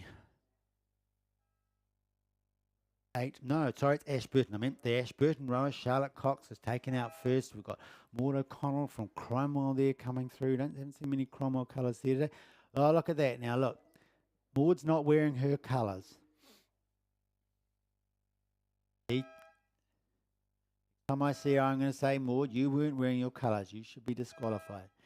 Actually, I did say it to her last night. She said something about not having them, and then she said that we're masters and we can do what we like. Rightio, let's move down to the girls under 18. Coxless Pier, the B final. And the B final, it looks like they're coming through the 1,000 now. A and B. So the B's got 8 in this race, yes. And the A final's got 10. So in the B final, we've got in lane 2. Timaru 1, Nev Gordon, Abby Hurst. Christchurch Girls 4, Izzy Parsons and Ella Tuckett. St Andrews 2, Charlotte Galvin and Molly Thomas. North End 1, Bonnie Turner and Georgia Graham. St Andrews 1, Jasmine Christie and Sophie Drewer. Christchurch Girls 3, Emerson Lowe and Hadassah Timo. Christchurch 2, Molly Seaver and Caitlin Mercer. Avon 51 in lane 9, Caitlin White and Bridget Moyer. Far back in the distance, the 500 metre mark, I can see the girls under 18 Cox Pair A final. 10 in that event. I'll quickly go through the boats. St Andrews College 3, Isabel Cody and Lucia Apps. Rangiroa 4, Sophie Harris and Tyler Gilbert. Nelson 1, Millia Treader and Gracie Ames. Timaru 11, Emma Keard and Lily Grant. In lane 5, Rangiroa 3, Isabel Wilson, Lucy Horton. Lane 6, Rangiroa 1, Tallulah Nelson and Brooke Harper. Lane 7, Rangiroa 2, Samantha Parker and Izzy Jones. Then Oamaru 1, Sophie Spill and Hannah Strawn. Timaru 12, Kate Keard and Isla Crawford. And Christchurch Girls High School, Greer and Abbey. So Rangiroa have got 4 boats in the girls under 18 Coxless Pair A final. Meantime, the under 18 Coxless Pair B final is coming down. They're coming up to the 500 metre mark. Here we can pick it. It does look like it's perhaps lane 1, 2, lane 3 in. That's St Andrew College, Charlotte Galvin and Molly Thomas there. Have they got the lead there?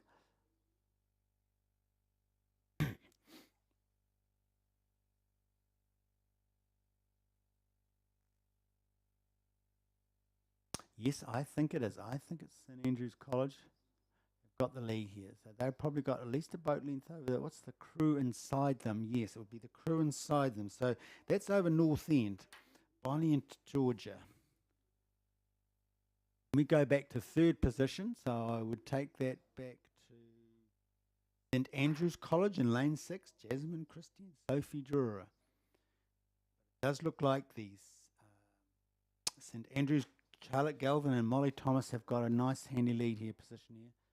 Boat length or 2. A few strokes away from that 250 mark. And then we go back to the North End crew. I've got the 2nd position, reasonably tidy. 3rd's going to be a bit tricky because I can see an inside lane. We've got Timaru, Neve Gordon, Abby Hurst. And they've actually picked it up a little bit. Their tactic is to strike a little earlier.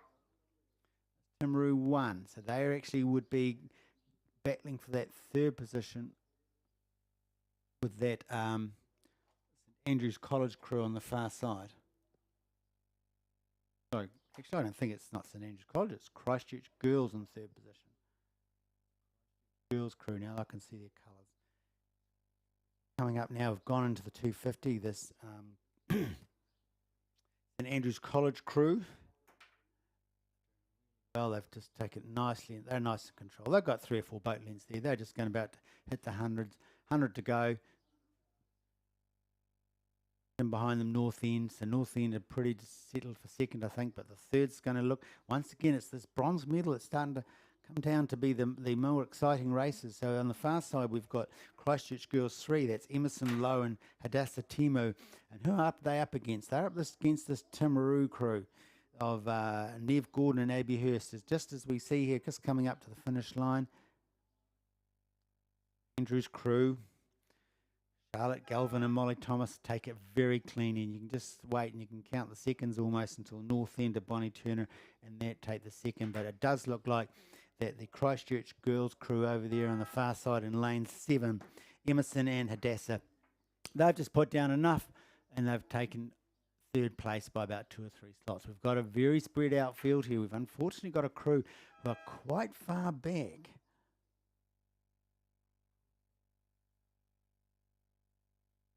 Does look like it's Andrews College crew. It's actually quite hard to tell the lanes when they're quite over there. Yeah, I'll just see who we've got coming through here. 8, that's North End coming through. 3, that's the Christchurch girls crew coming through. They're all what have we got over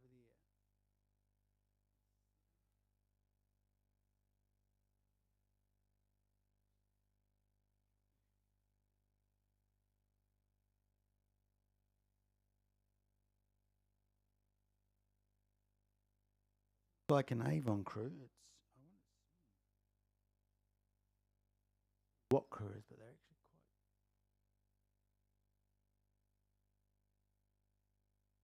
quite some distance back. I think it might be an Avon crew there. Katie White and Bridget Moore. I don't recognise the colours on. Unless that's that Burnside, that new school that's working with Avon. Maybe it's not Burnside, Dannyburg or something. Yes, I think it's that new school. The Avon Skulls definitely. I think it's that new school rowing club that are rowing, the row on the Selwyn River there, the Selwyn District Council, the Selwyn River, Dargaville or something. But they look like they're going to finish fine anyway. We better move on here. We were missing out on the A final. Got sidetracked with the story. So A final, who's coming up here? Look at them all. They're nicely. It's kind of like 2 lanes of 2 sideways lanes. I mean perpendicular to the rowing course coming through. We've got 1, 2, 3, 4, 5. Lane 5. Yes, there's a good odds that it was a Rangiruru crew. That would be Rangiruru 3. Isabella Wilson and Lucy Horton there. No, I'm going to change that to lane 6. To Halula Nelson and Brooke Harper. Yes, it is lane 6. Lane 6, Rangiruru crew. Second place. Oh, what's going on the far side? No, they're probably a bit behind them there. That's Oamaru making another strong showing in one of these races. That's over in lane 8. Oamaru, Sophie Spillett and Hannah Strawn. They would probably be pushing with lane 4. That would be Timaru. So Timaru and Oamaru perhaps now are having a little go for the second position, but they're actually not that far off Rangiruru 1, Tallulah and Brooke. So far side there could take it off them if they put it down a bit. I don't know if they'll be able to. They will. Just how Will's come to the box. He's going to take over from me shortly, which is good because I think most of my larynx is gone. But in the meantime, we can see, the Rangiruru, Tallulah and Brooke, they've responded well. They can see some of the pressure. They've built it up. We can see they've just gone through the 100-metre mark. Not rating super fast, but it is up here. It does look slower, but they're actually rating quite high. They'll take this through. This is the girls under 18 Cox's Pier Oars. Cleanly won by a boat, maybe nearly boat and a half length. And then on the far side, we've got the Oamaru crew coming through, but in the meantime, and Timaru. So coming through into 3rd position. Then we're followed up by 2 more Rangiruru crews, 4th and 5th. Right, I'm just going to hand over to Will now so he can get ready for the men's open double sculls, which we can see are probably around about the 1,000-metre mark now.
Yeah. Alright, next up is the men's open double sculls final. So in lane 1 we have Cure Boating Club number 1. That's Justin Leota Butler and Alex Fletcher. In lane 2, Canterbury number 1, Angus Cool and Tim Chapman. In lane 3, Dunstan Arm number 4, Hamish Yeatman and Sam Barnett. In lane 4, Dunstan Arm number 3, Matt O'Meara and Angus Lowe. Lane 5, Dunstan Arm number 1, Jack Pearson and Angus Kenny. Lane 6, Dunstan Arm number 2, Henry Clatworthy and Matthew King. Lane 7, Nelson number 1, Flynn Mercer and Sam Johnston. In lane 8, Wido number 1, Finn Allison, Ashley James Fitzgerald. And in lane number 9, Wakatipu number 1, Sebastian Watson and Harry Lightfoot. And then in lane number 10, Avon number 2, Sam Cleland and Joshua Clark. Just coming into the last 500 metres now will be all those crews. Watch all those Dunstan Arm crews in the middle. They seem to be performing well. Should get a nice arrowhead effect coming down the course. It is a Dunstan Arm crew in front. I think that's lane number 5. So that is the crew, Jack Pearson and Angus Kenny. They performed well in the singles earlier today. They'll be looking to perform well in the doubles. I'd say next crew would be just outside of them. That's Dunstan Arm number 2, Henry Clatworthy and Matthew King. And then look for that Dunstan Arm crew on the inside as well, Hamish Yeatman and Sam Barnett. That's what I'd say your 1, 2, 3 is, but it's definitely Jack Pearson and Angus Kenny in front by about 2 or 3 lengths, I'd say. They're going pretty dominant coming into this last 250. You can see they've got that rating up and they're really attacking it from the front of the slide, really accelerating that stroke, and they're just sending that boat along nicely as they come into the last 100 metres now. Real races for second right now. I'd say Hamish Yeatman and Sam Barnett are moving up and they're actually walking away from that crew of Henry Clatworthy and Matthew King. So Dunstan Arm's going to go 1, 2, 3. Big battle for second here. Who's going to get it? Will it be Sam Barnett and Hamish Yeatman? Or will it be Henry Clatworthy and Matthew King? I think it's going to be Sam Barnett and Hamish Yeatman. They'll be on the line. Half a canvas will go to lane... Oh, sorry. That was actually lane 4, Dunstan Arm number 3, Matt O'Meara and Angus Lowe. So they'll get second. And I think that other Dunstan Arm crew finished in 4th.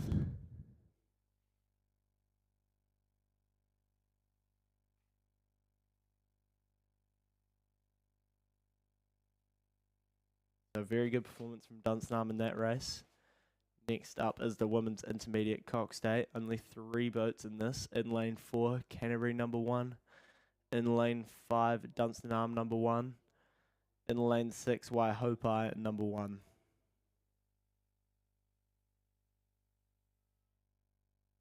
They're still in that first K there, so it'll be a while before we get a good look at these crews as they come down the course.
Just getting a look at those crews coming down the K now in the women's intermediate Cox Day, and it looks to be pretty spread out this field. It looks to be Dunstan Arm number 1 in front by about 2.5 boat lengths.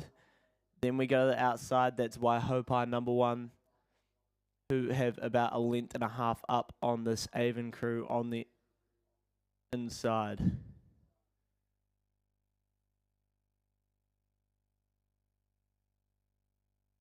A pretty spread out field here.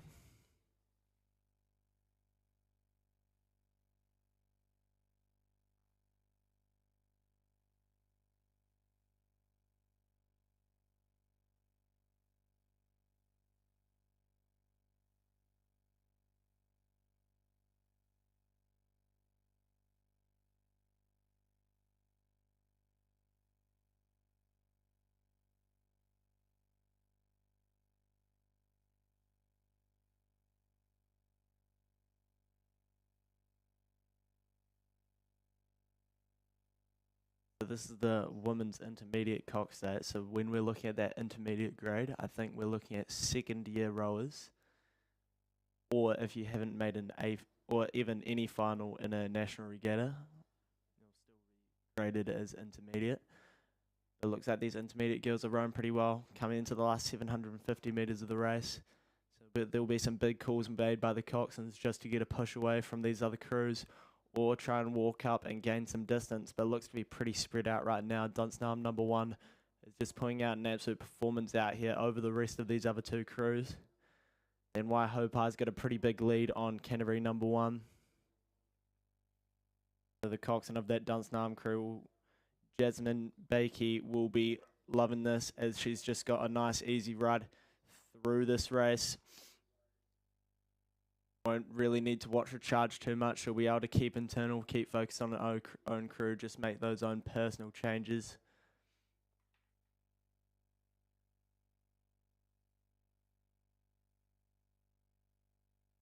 So at that intermediate grade, you wouldn't have quite nailed the technique or quite applying 100% of your effort, but definitely a good performance coming from Dunstanarm here. I'll be curious to see what time they get.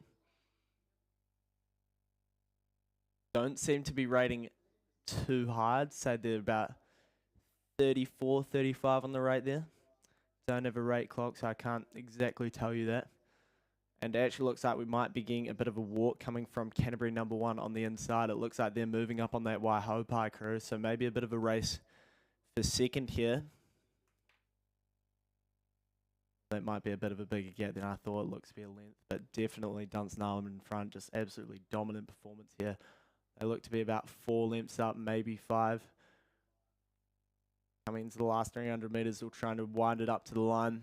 Just try and get as much distance as they can. This is a final, so there's no foxing here. They'll just be putting in 100% effort coming down to the line.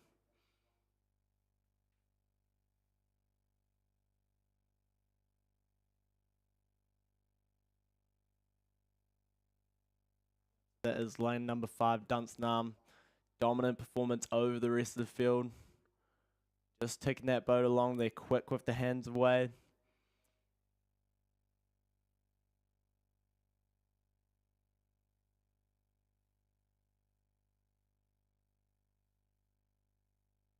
And it is, in fact, Waihopai in second over that Canterbury crew. They're sitting pretty comfortable. Definitely not as large of a gap between first and second as there is between second and third. Waihopai will just be looking to tick that boat along. Maybe get a bit sharper on the catches there, but it is intermediate rowing, so a lot of variation. They've got about, it's length and 3/4, no, maybe more, 2 lengths on that Canterbury crew. They'll go over the line, and then Canterbury will round out the field.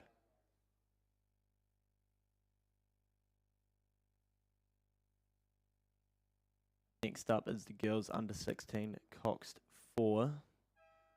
A final, lane 1, Wakatipu 2, lane 2, Christchurch Girls High School 3, lane 3, St Andrews College number 1, lane 4, Wakatipu number 1, lane 5, Ashburn number 1, lane 6, Oamaru number 1, lane 7, Christchurch Girls High School number 1, lane 8, Christchurch Girls High School number 2, and lane 9, Avonside Girls High School number 1, and rounding out the field will be lane 10, Columba College number 1.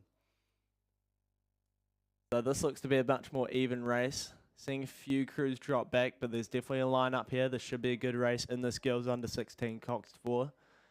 Again, this grade is pretty similar to intermediate. These guys will be second year rowers, or potentially third year if you are a row down. But younger athletes, so they'll be in high school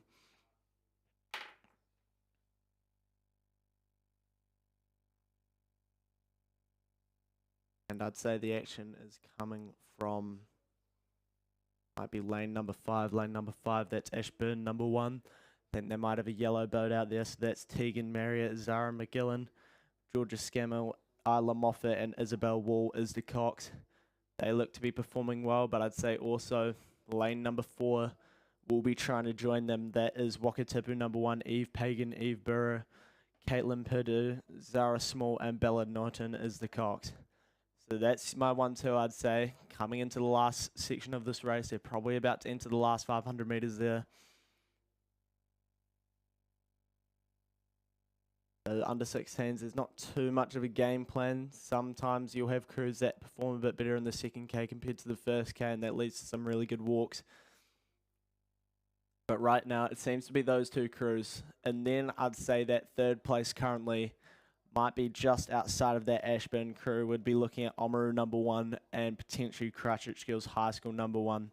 So that Oamaru crew is Endig Jones, Hogan, Emily Wainwright, Bridget Spittle, Tessa Wright, and Quinn Anderson is the Cox. But it does look to be that Christchurch Girls High School number 1 crew looking to challenge. That's Alice Bradshaw Ward, Dylan McCoy, Olive Cooper, Sophia Robertson, and Greta Brookenshire is the Cox. But let's go back to the front of the field. It is those two yellow boats of Wakatipu number 1, Ashburn number 1, trying to wind it to the line. Gets a bit hectic as we get into these close races for these under 16s. The technique starts to go a bit. You're just trying to put 100% effort in, which can actually halt your boat a little bit. But let's see who handles it best coming into the last 300 metres of this race. This one looks quite close between Wakatipu and Ashburn, but I would say Ashburn currently is in the lead, maybe by half a length over this Wakatipu crew. Oamaru looks to be moving forward as well. Go back to Christchurch Girls High School, and then I'd say we'd be looking at lane number 3, St Andrews College number 1, currently sitting in 5th. Go back outside to Avonside Girls High School number 1, potentially sitting in 6th, but Ashburn's stolen a march here. They're trying to walk away from this Wakatipu crew. That Wakatipu crew's going to need to try and walk back up on that Ashburn crew while watching the charge coming from Oamaru.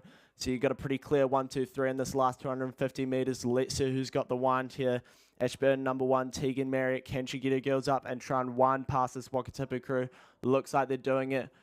Ashburn through the line now. Wakatipu now. So I'd say it's about 3/4 of a length. So Ashburn's putting on a bit of a performance in this last 200 metres of the race. Wakatipu doesn't want to lose by clear water here, but Ashburn's just stolen a march here. They're going to try and win by a length, and I think they're going to do it. Wakatipu a length over Oamaru. Oamaru a length and a half over Christchurch Girls High School number 1. Go back to St Andrews College. Then we go to Avonside Girls, Christchurch Girls High School number 2. Inside to Christchurch Girls High School number 3.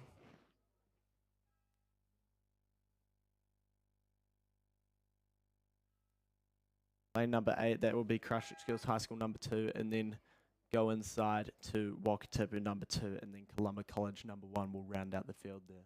So pretty good race in that girls under 16 for. But definitely Ashburn taking it out, Wakatipu number 1 in 2nd, and then Oamaru number 1 in 3rd.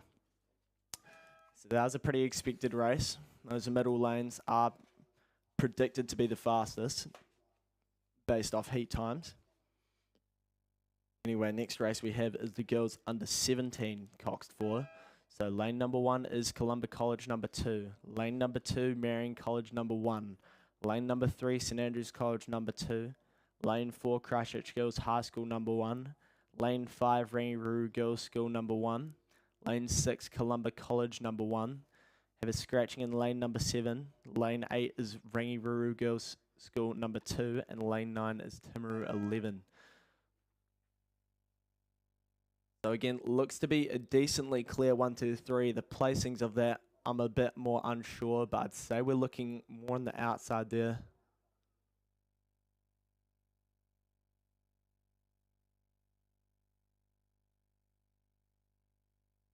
So that could be lane number 6, potentially Columba College number 1.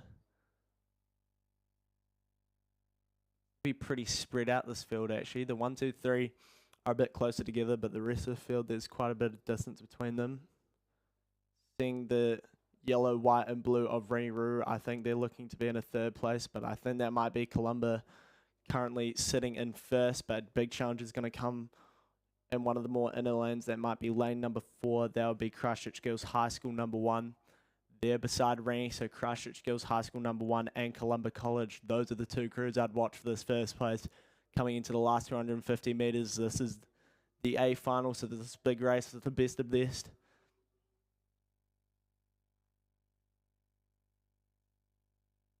So it is Christchurch Girls High School number 1 versing this Columba College crew. This Columba College crew is looking very good going into this last 250. I think they're just attacking it a bit more, got that nice rating up, really attacking it off the front. Christchurch Girls High School just a little bit more laboured.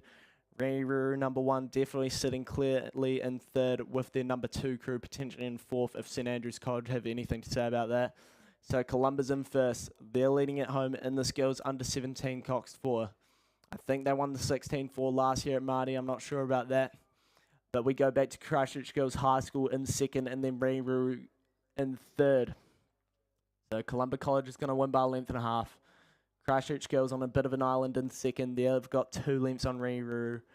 Big gap between Ranguru number 1 and I think we'll be looking at a bit of a battle between St Andrews College number 2 and Ranguru Girls number 2 in lane 8. So a bit of a battle for fourth here. I say Rainey's got the advantage by about half a length. I think they've just stolen a march here as well. They're going to win by 3/4 of a length as they go over the line. Well, they're going to take that 4th place. Actually, it's going to close to a canvas. Canvas over St Andrews. Back inside lane number 2, that's Meridian College number 1. And then we go back to Columba College number 2, just a wee bit slower in lane number 1. So next race up is the men's intermediate double sculls. This is the B final. In lane 1, we have Avon number 2, Harvey Cross, Xavier Annecy. Lane 2, Wanaka number 1, Alex Peterson and William Pascoe. Lane 3, Cromwell number 1, James White, Connor Haig. Lane 4, Otago Boys High number 1, Kobe Sol and Jackson Templeton. Lane 5, Cure Boating Club number 1, Ethan McGrath and Liam Barrett. Lane number 6, Waihopai number 1, Matthew Jenkins and Nathan Burt. Lane 7, Shirley Boys High School number 1, Otto Montgomery, McCarthy and Aidan Daly. Lane 8, North End number 1, Edward Hager and Alex McKeever. In lane 9, Oamaru number 2, Mana Fisilau and Jacob Rawback. In lane 10, Avon number 1, Eugene Farrell and Elliot Nye.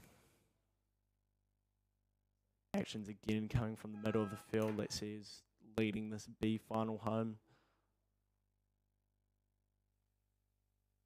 I am seeing the colours of Otago. I think they might be in second though. So who's inside of them? I'd say right now, sorry, on the outside of them, that is Cure Boating Club number 1. So Ethan McGrath and Liam Barrett trying to perform here in the B final of the men's intermediate double sculls. So a smaller boat.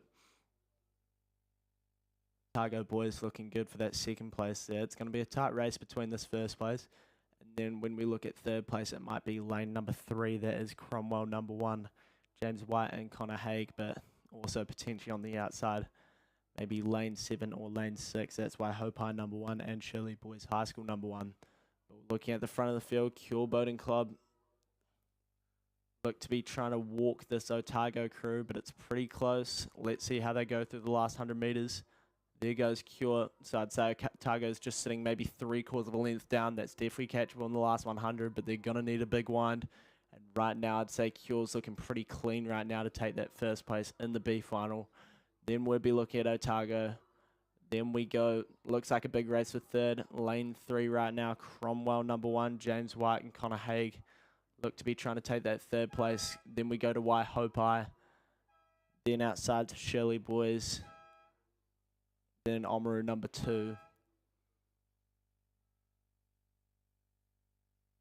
I'd say a bit of a battle between Avon number 1, North End number 1, and Wanaka's not too far off the pace from them. Then rounding out the field will be Avon number 2.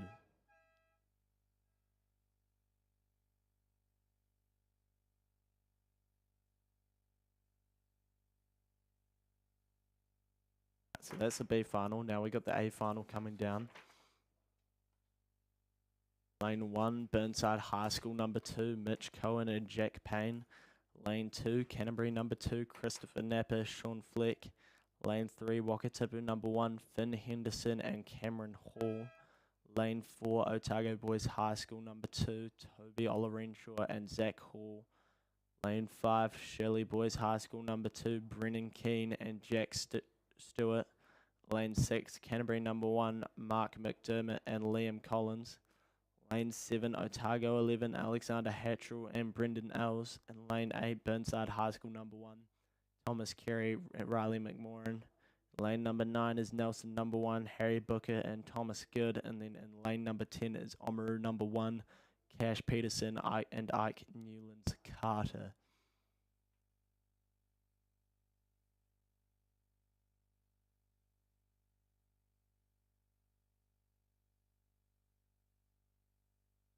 That actually might be the blue and the yellow of Shirley Boys in lane number 5. This would be great for them to pick up the win here.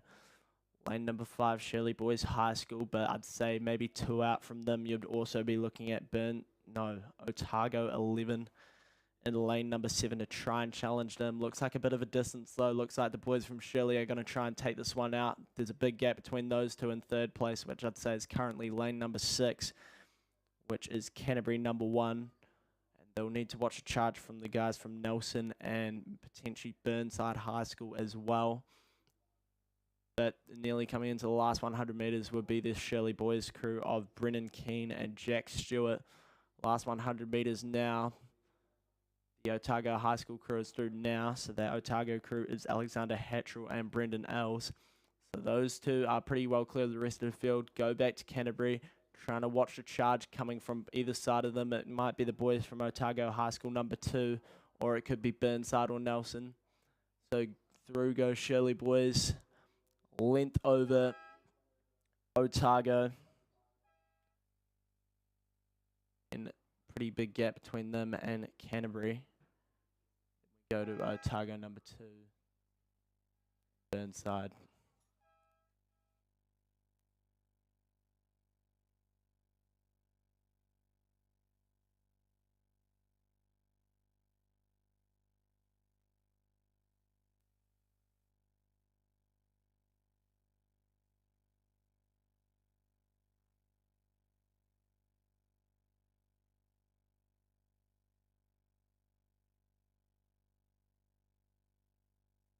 So there's a pretty big gap between that race and the next race, which is the boys under 15 double sculls.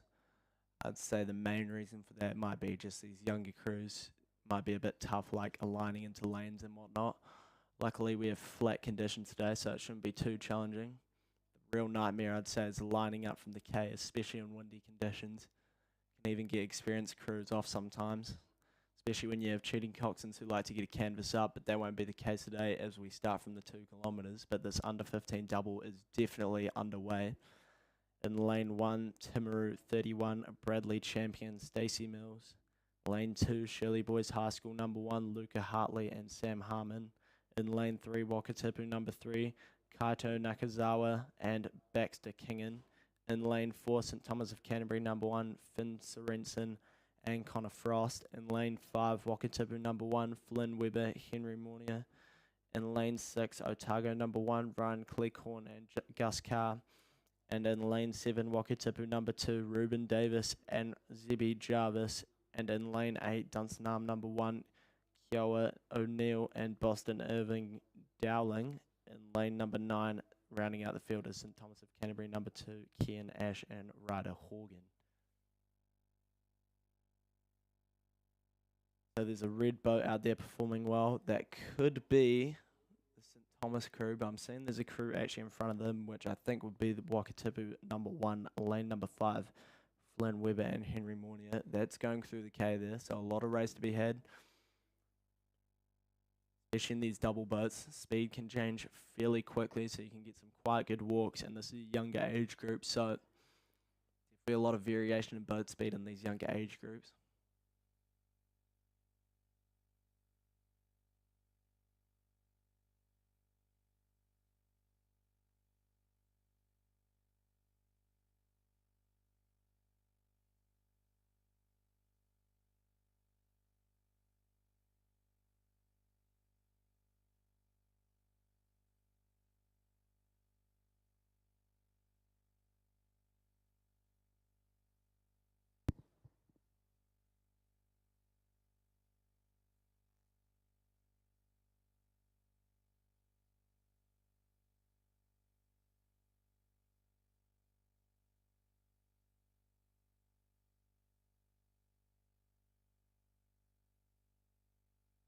Three crews I'd say are in the middle. That will be lane 4, St Thomas of Canterbury number 1. Look to be leading over Wakatipu number 1, Flynn Weber and Henry Mornier. If I've got that right in the yellow boat, which is typical of Wakatipu. Then also performing well is lane number 6, Otago number 1, Ryan Cleghorn and Gus Carr. So they'll be entering the last 500 metres now. Hopefully we can see a good walk between one of these crews. And say St Thomas is a bit ahead of this Wakatipu and Otago crew, but also performing well, potentially getting up in the mix would be that lane number 2. I think they're just dancing with the boy line there in that crew from lane number 2. That's Shirley Boys High School number 1. So these steering in these smaller boats is particularly tough. Doubles are manageable, but I'd say the toughest boat to steer would be the pier. You only have one oar each side. So really important you have somebody that's good at foot steering.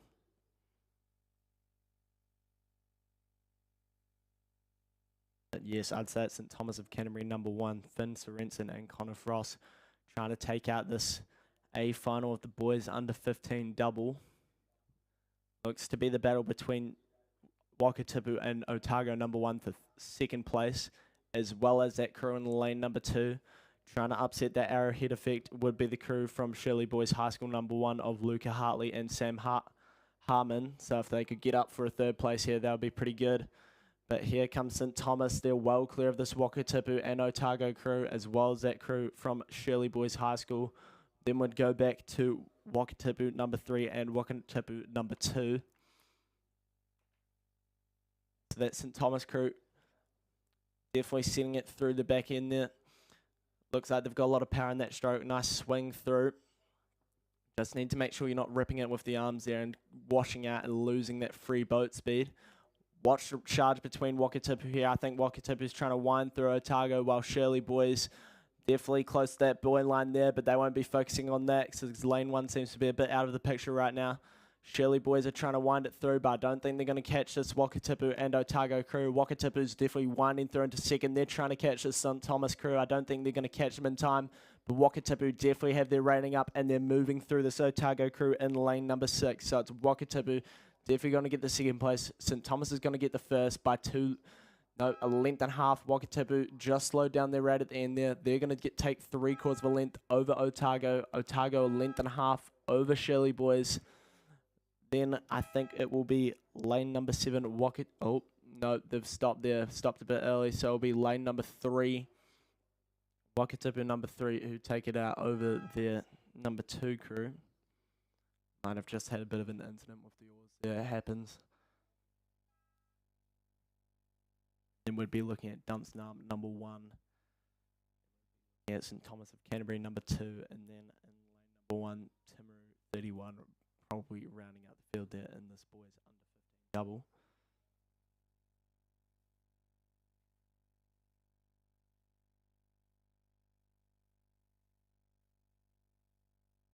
Big one coming up next. A lot of crews in this. They're all in the A final.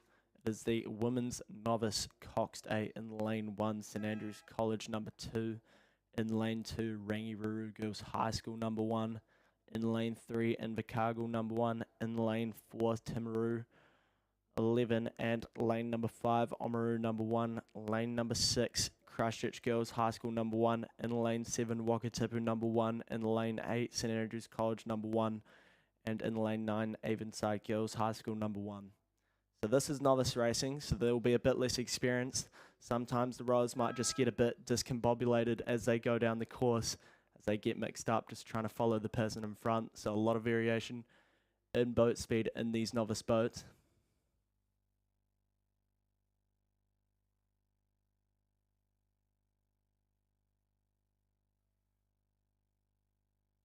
Oh, it looks like they're just going past Alcatraz Island, and Alcatraz Island is at 500 metre mark, so that's 500 metres in. That's when the legs start to burn. That's when you start to realise, what have I got myself into as they come down the course. Just seeing them from the 1,000 metre camera, and it does look to be the middle lanes. I'd say we're looking at lanes maybe number 6, lanes number 7, maybe lane number 5 as well, getting into the mix there. That would be Christchurch Girls High School number 1, Wakatipu number 1, and Oamaru number 1 in lane 5. best spread outfield here, apart from maybe the battle between lanes the race between first and second.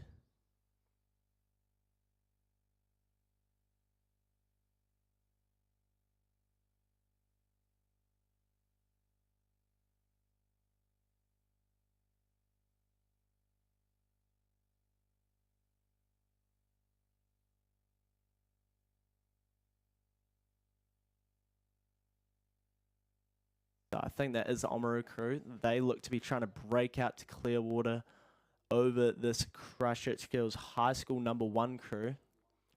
And then in third place currently, just upsetting that arrowhead effect, might be that Rangiora Girls School in lane 2. That's your 1, 2, 3. Pretty clear 1, 2, 3 coming into the 1,000 metre mark. It's about a length separating first and second, and then second and third. Definitely possible to walk that within a K though, especially novice rowing. Probably not once you get to that under 18, that prem grade, those higher up ones, but novice grade, anything can happen. They currently in 4th would be the red boat. I'm not sure who that would be, but they're in the middle lane, so maybe it's 11.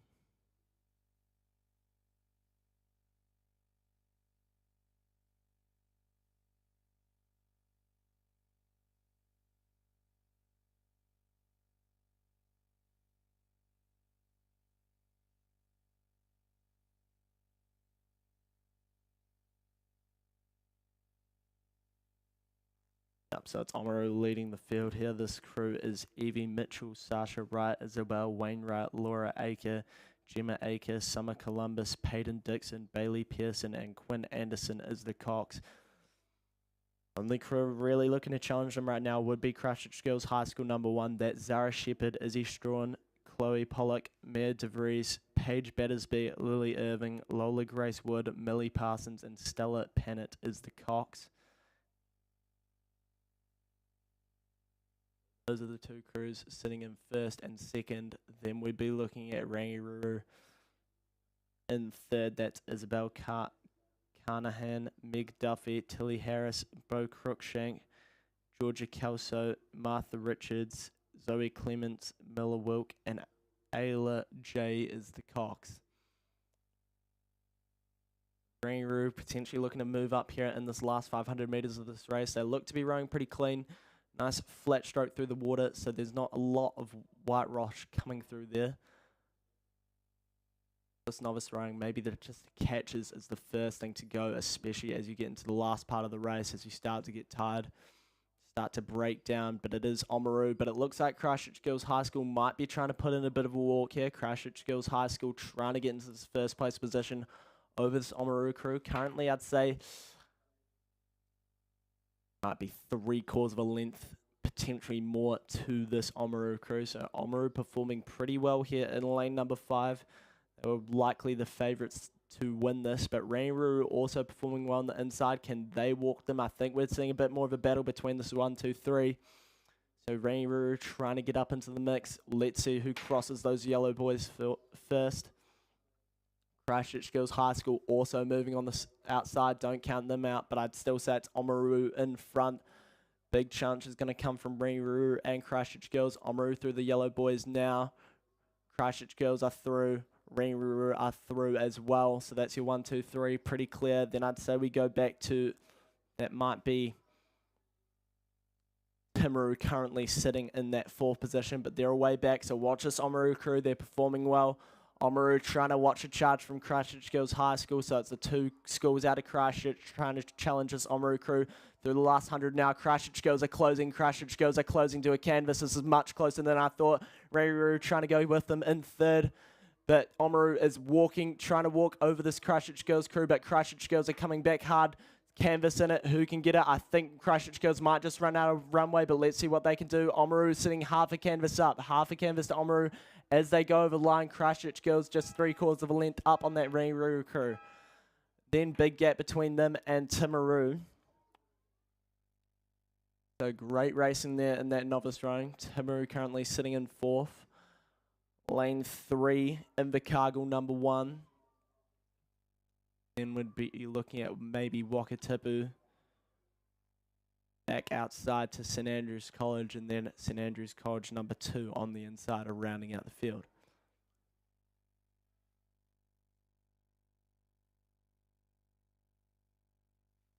Alright, and now we're up to a very fast race. It's the boys under 18 Coxed quadruple sculls. Lane 1, St Bede's College number 3. Lane 2, Christ College number 1. Lane 3, Christchurch Boys High School number 1. Lane 4, St Bede's College number 1. Lane 5, St Thomas of Canterbury number 1. Lane 6, Wakatipu number 1. Lane 7, Oamaru number 1. Lane 8, Otago Boys High number 1. Lane 9, St Bede's College number 2. And Lane 10, Christchurch Boys High School number 2. So this should be a very good race. I'll be looking at Christchurch Boys, potentially St Bede's College number 1. St Thomas of Canterbury number 1 and Wakatipu number 1. So lanes 3, 4, 5 and 6. Those are the crews I'll be looking for, and let's see who's performing here as we enter the last round of meters of the race. I'm seeing the black and blue of Christchurch Boys performing well. Bede's just a little bit more back than I thought, and potentially is that Wakatipu. It's lane number 5, so who is that? That's St Thomas of Canterbury number 1. St Thomas of Canterbury are putting their name out there. And on the outside, I think that's a bit of an upset. That might be Oamaru potentially trying to get second. No, it's lane number 8. It's Otago Boys. Otago Boys flying here. Look how fast these boys are going. They've got that rating right up. This is an exciting one in the under 18 quad. Watch St Thomas and Otago Boys. St Thomas are rating high here, trying to attack it right from the start. Otago Boys flying on the outside. It's bow ball for bow ball. These two crews are really fighting between each other. Oh no, that's St Thomas in third. It's Christchurch Boys currently no, it's the boys from Wakatipu. Wakatipu's fighting these boys from Otago, and they're breaking away to a canvas lead. Wakatipu's going to try and take out this first place. Back to Otago Boys for second. St Thomas have clear water on St Bede's for third. Then we go to Oamaru. Back inside to Christchurch Boys number 1. Tight battle with St Bede's number 2.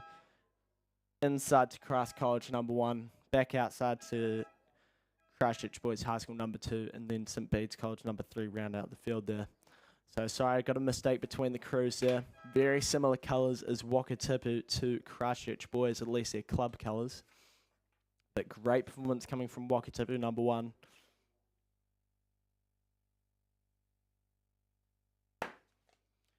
Alright, and this should be a very good one. It's the boys under 16 Coxed 8. One of my favourite events personally. In lane 1, we have St Bede's College number 1. In lane 2, St Thomas of Canterbury number 1. In lane 3, Christ College number 2. In lane 4, Christ College number 1. In lane 5, Christchurch Boys High School number 1. Lane 6 is Timaru 30. In lane 7, Shirley Boys High School number 1. In lane 8, Christ College number 3. And in lane 9, Christchurch Boys High School number 2. I remember this race being absolute chaos yesterday with the wind. St Bede's were leading it for a large portion, and then I think they went a bit off course. So look for them to cause a bit of an upset potentially in lane number 1. Those two Christ College crews as well will be deadly. They won the under 16-8 last year. They'll be trying to repeat it. Not sure whether they'll have their top 8s out yet. Will likely be mixed.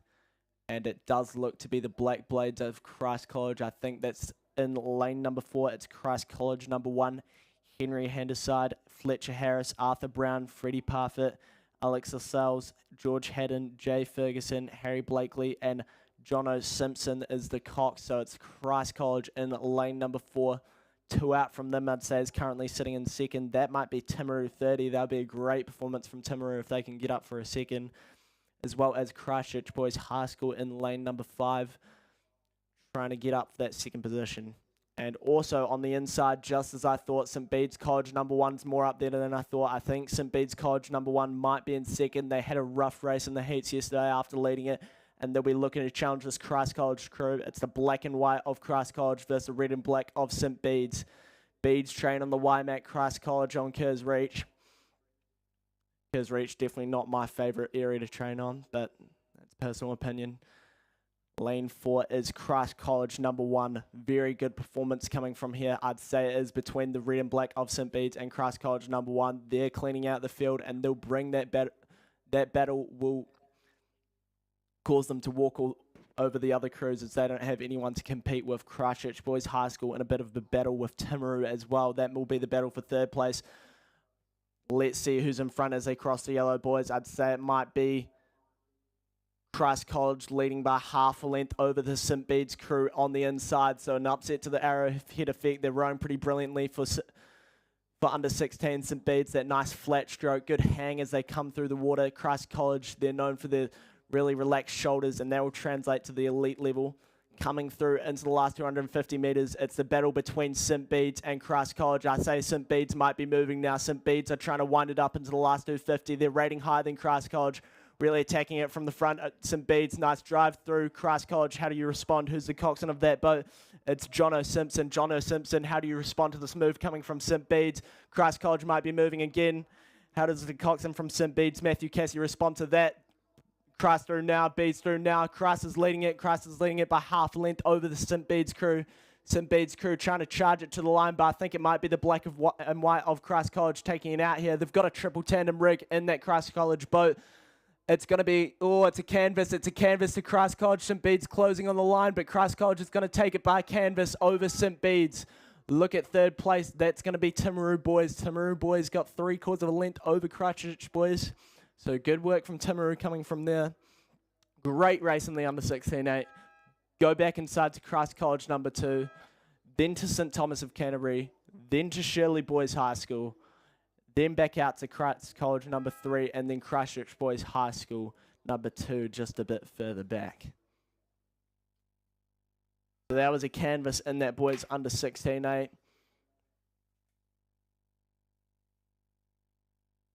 Hoping to see a race as close as that once we get to Māori time. Both crews know how to win that 16-8. St. Bede's won it back in 2021. Christ College won it in 2024.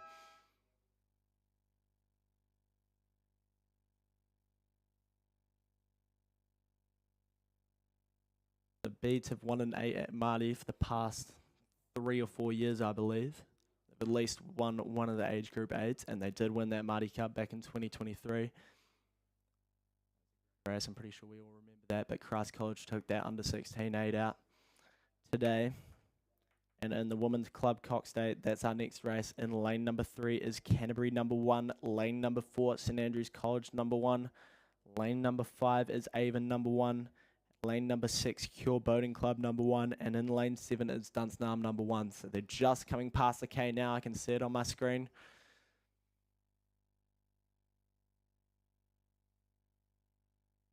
I think it might be Avon number 1 performing pretty well here. Big names in that Avon number 1 boat. And I'd say St. Andrews College might just be sitting a length back on them. And then I'd say currently sitting in second place would be Cure Boating Club number 1 and lane number 6. It looks like it to be a big battle between Cure Boating Club and Avon. So is the two clubs from Christchurch. Cure train on the Waimak as well. Train in a different area compared to St. Bede's, I believe. Dunsnam number 1 as well in lane number 7, trying to fight against that St. Andrews crew potentially for that third space, but I'd say it's definitely Cure currently in the lead over this Avon crew. It looks like they've got maybe a length and a half over this Avon crew, so pretty dominant performance coming from Cure. Avon maybe currently in a bit of a battle with Dunstan as Dunstan and St. Andrews trying to work their way up over this Avon crew. I'm not sure who was the fastest in the heat. It's based on the middle lane. It should have been Avon, but Cure Boating Club is putting out a pretty nasty performance up here in this women's club cock state. So club grades, these guys all know how to row. They've been doing it for quite a while. It's a big step up from intermediate. And it seems to just be getting more and more competitive as high school rows come out of high school and into that club grade, particularly in the boys' side. The girls, though, clearly have some new recruits in Avon as well. But it's definitely Cure who's holding off these new Avon recruits coming through into the last 500 metres of the race. So these 8s will be the highest rating boat, and the more experience you get, the higher you rate. So once you get to those elite Olympic level classes, sometimes you can have 8s rating 40, 42 down the course. Wouldn't be expecting it at this point of the season for these clubbies, but it's definitely Avon. It's definitely Cure. I think Avon might have closed the gap a bit. They've definitely walked on this Dunstanam crew and St Andrews crew. I'd be curious to see who gets that third place over St Andrews or Dunstanam. But further back is that crew from Canterbury in lane 3. Yeah, nice rowing coming out of Cure Boating Club, number 1. I think the stroke seat of that boat would be Sophie Rattray. Annabelle Scott coxing there, so she's bringing that experience. She's made her various under-21 teams and whatnot. I think Avon just might be closing that gap a wee bit, but Cure is probably the crew I'd say that's rating higher. Avon rowing pretty clean here into the last 250. It goes at Cure Club now. Avon go through now. So it's about a length. St Andrews College, I think, have moved up on that Dunstanam crew. I think the battle is going to be for third place between St Andrews and Dunstanam. So we're seeing a high school crew trying to challenge one of these club crews of Dunstanam. Dunstanam very good with their sculling, but they've been performing well on the sweeping boats as well this regatta. So let's see what St Andrews can do. Can they get up for a third place here? But it's going to be Cure Boating Club leading by a length. They've got clear water over this Avon crew, back 2 lengths to the St Andrews crew, who have definitely got at least 3/4 of a length over this Dunstanam crew. So who's the strokes here of that boat? I think it is Sophia Drury.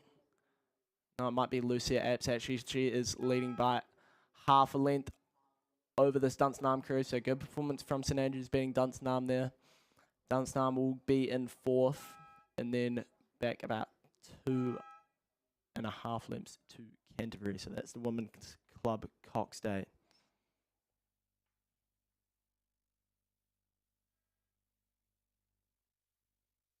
Alright, so next up we have the Men's Club Cox's 4. So another club boat. In lane number 3 is Nelson number 1, Ted Callahan, Ethan Steele, Sam Johnson, Flynn Mercer. Lane number 4, Avon number 4, Will Thomas, Jacob Yule, Jackson Drake, and Jake Luthi. Lane number 5, Avon number 2, Kobe Good, Bede Guerra, Charles Beale, and Luke Tompkins. Lane number 6 is Avon number 3, Sam Evans, Lockie Nichols, James Tavendale, and Lawrence Birch. In lane number 7, is Avon number 1, Benjamin Bolton, Benjamin Ashman, George Kinder, Danny Webb.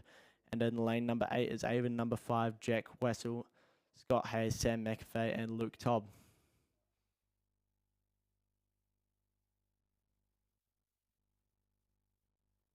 Okay, so I think we're seeing a bit of an upset here. Lane 7, I don't think they were too fast the other day, but they've definitely moved up here. They're currently sitting in 2nd, and they definitely look to be challenging that crew that won by a bit of a mile yesterday. Lane number 5, but still in the lead, is Avon number 2. That's Kobe Good, Bede Guerra, Charles Beale, and Luke Tompkins. So 3 of those boys are first year out of high school. And then we go to lane number 7. That's Avon number 1, Benjamin Bolton, Benjamin Ashman, George Kinder, and Danny Webb. Then I'd say we go inside of them. That's lane number 6, Avon number 3, Sam Evans, Lockie Nichols, James Tavendale, and Lawrence Birch. Yeah, so good performance coming from these 3 Avon crews. Then I'd say we go inside to Nelson number 1, currently sitting in 4th. Let's see the distance between this Avon number 2 crew and Avon number 1 crew. Currently it's Avon number 2 leading it. They won by quite a lot yesterday. Looks to be, I'd say it's about a length and a half between them and Avon number 1. So Kobe Good, Bede Guerra, Charles Beale, and Luke Tompkins are putting out a performance here. They're looking smooth. They're looking clean. These Coxless boats go a lot faster than these Coxed 4s because they don't have a 55 kg or more dead weight in the boat. So it will be Avon number 1 currently sitting in 2nd. They're about a length and 3/4 down on this Avon number 2 crew. So those 2 crews will go through together. Well, not quite together. It's about 2 lengths back. And then Nelson number 1's performing well here. Nelson number 1's gone into 3rd. I've missed this. Nelson number 1's performing well. Currently sitting half a length up on this Avon number 3 crew. So Nelson's got up for the 3rd place there. Avon number 3 get 4th. Then we're looking at lane number 4. That's Avon number 4 currently sitting in 5th. Go outside to Avon number 5. Round out the field there. So that was a pretty quick race. Nelson completely moved in that last 250 and I missed it. So great performance from Nelson there getting third.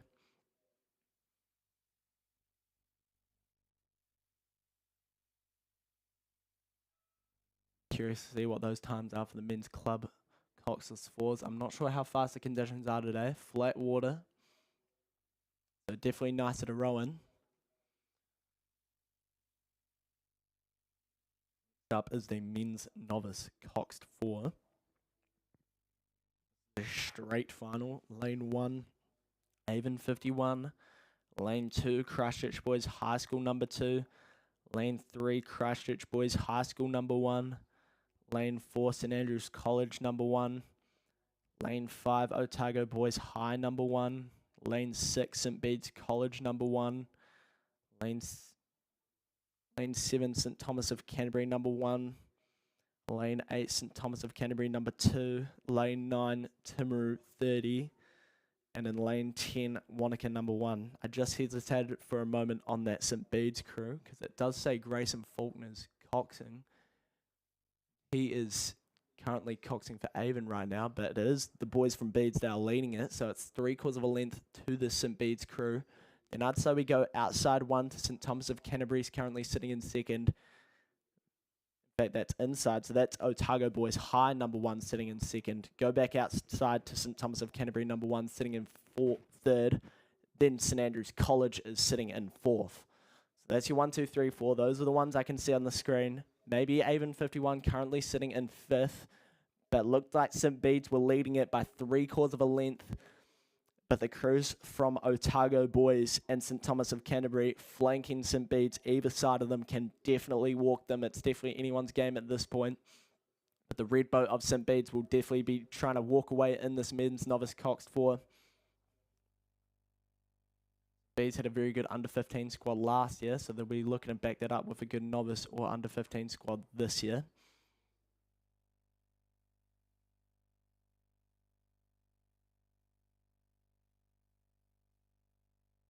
So if that is Grayson Faulkner coxing, he'll be experienced. He'll be looking to get his boys up there.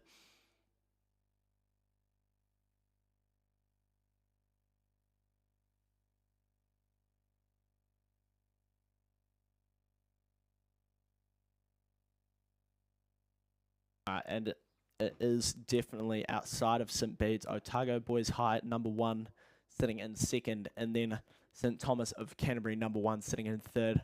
St Andrews College is performing well, but they're definitely a bit back and forth. I wouldn't say anyone's challenging that top 3 there. Say maybe Avon trying to move up on that St Andrews College crew for 4th. But watch the front of the field. St Bede's College number 1 is leading this men's novice Cox 4 home. Let's see what Otago Boys High and St Thomas can perform about it. I'd say they're currently battling with each other right now and trying to bring that fight back up to St Bede's. But I think St Bede's have broken clear. St Bede's have probably broken clear of that St Thomas crew. Yep, St Bede's have broken clear. And I'd say we're looking on the inside. It's Otago Boys just leading by half length over that St Thomas crew. St Thomas about 2 lengths up on that St Andrews crew. So pretty clear distancing here. But St Bede's have got clear water. Who's the stroke of that boat? It might be Conrad Van Herel. Backing him up is Oliver Chum, Lennox Laurie, and Henry Robertson. And then we look at that Otago Boys High number crew. That's Hunter Knox, Sam Glover, Sullivan Blakely, and Nicholas Hayes. And then Hunter Ruxton is the Cox. So Otago Boys trying to get up for it, but St Bede's is definitely breaking clear here.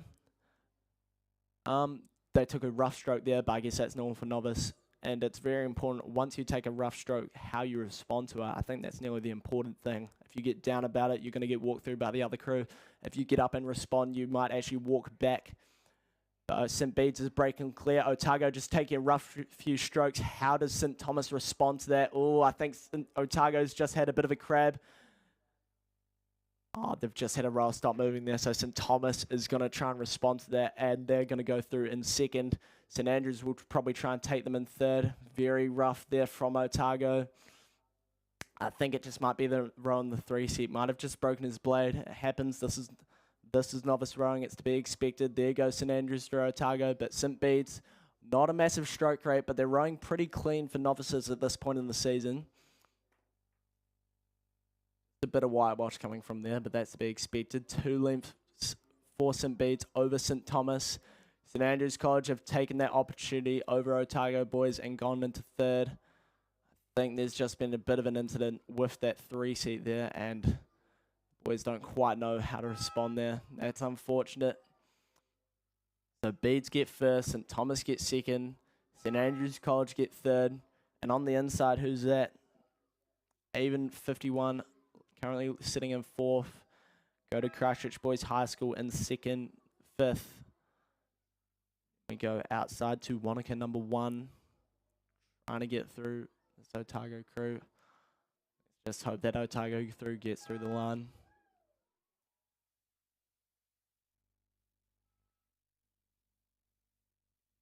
So Wanaka just a bit out of sync there, just trying to get past, and here comes Christchurch Boys in lane number 2, trying to go through them. I think they might catch them. There goes Otago. They've gone over the line.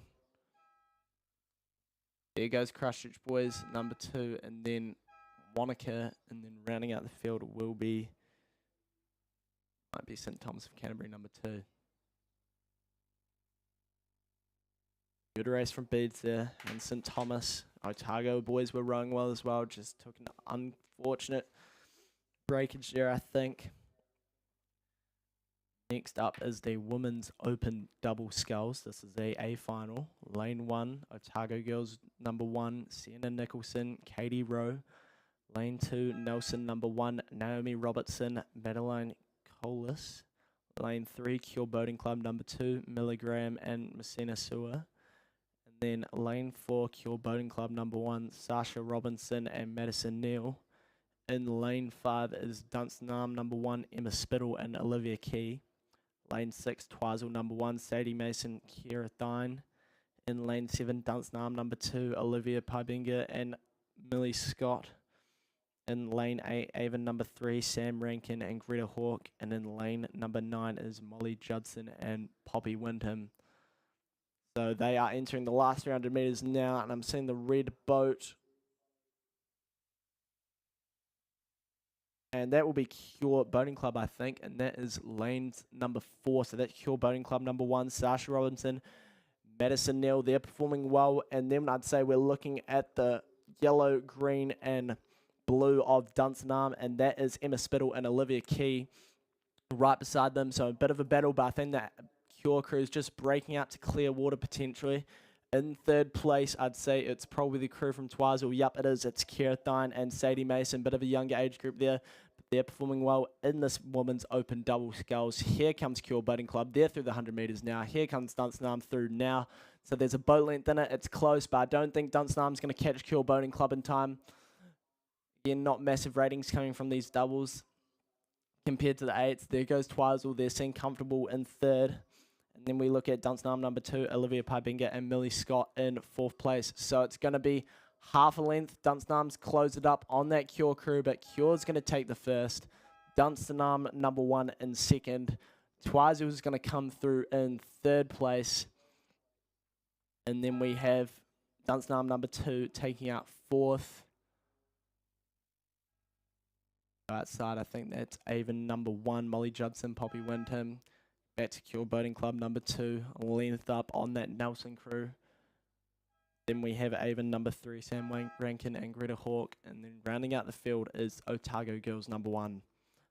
But you'll notice definitely not as much of a gap between the rest of the field. Like when you get to novice events, the difference between first and last place can be a very large gap. All right, now we have a quick event coming up. It's the boys under 17 Cox 8. Lane 4 is Otago Boys High School number 1. Lane 5, Christ College number 1.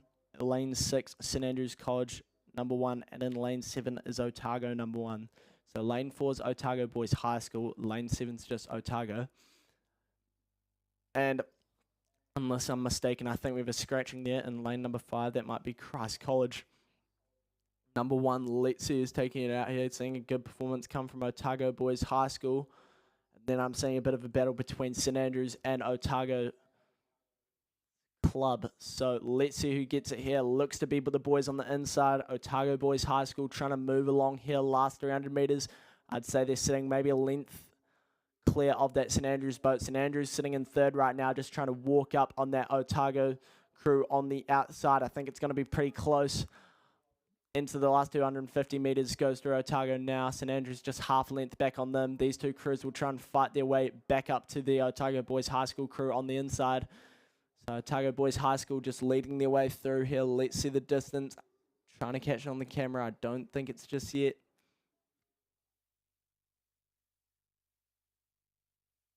Okay, it looks to be Otago Boys on the inside, take it through here. They're through the 100-metre mark now. St Andrews are walking up on this Otago crew on the inside. It's a canvas in it. Can St Andrews get second here in the boys under 17A?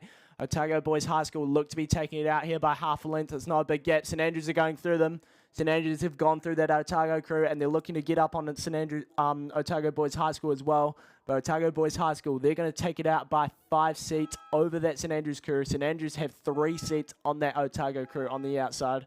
So St Andrews were big movers in that last 250. Next up is the girls under 15 Cox State. So back to a younger age group here. And we have a bit of distance before they get to the last 1,000 metre mark. So it is lane 4, Christchurch Girls High School number 1. Lane 5, Ringaruru Girls School number 1. Lane 6, Oamaru number 1, and in lane 7, Avon 51.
Okay, so you can see there's clearly a crew out in front in this girls under 15A. And if you see the colours of the boat, it's clearly Ringaruru number 1. The yellow, white and blue of Ringaruru.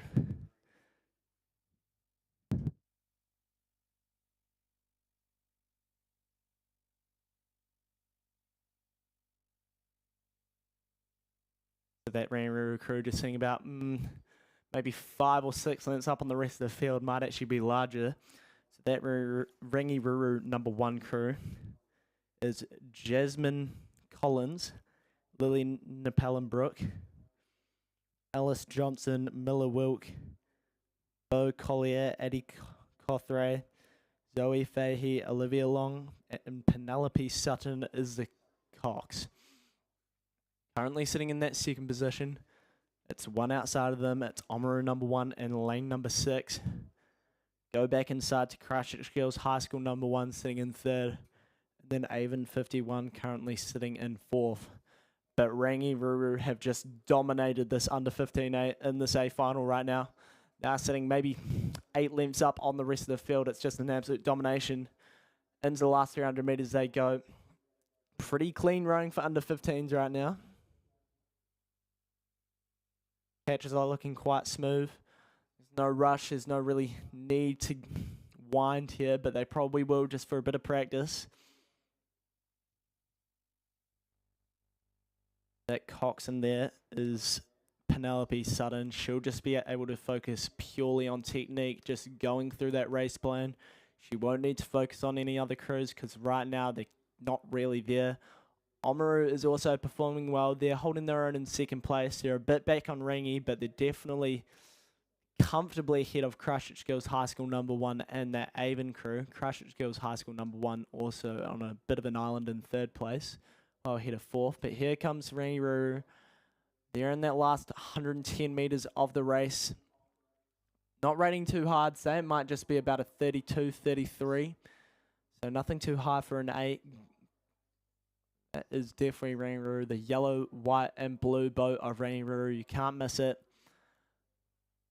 Then we see the yellow row suit with the black cross on the Oamaru Rowing Club.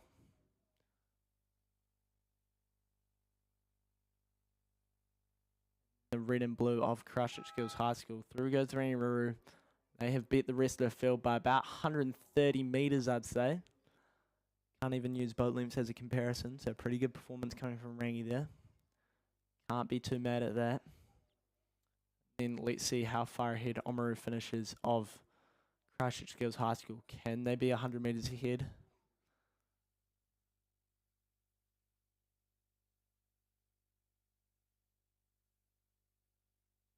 And about 100 metres gap between those two. I think that Avon crew's just had a bit of a mishap. I think 2 of the rowers have stopped rowing.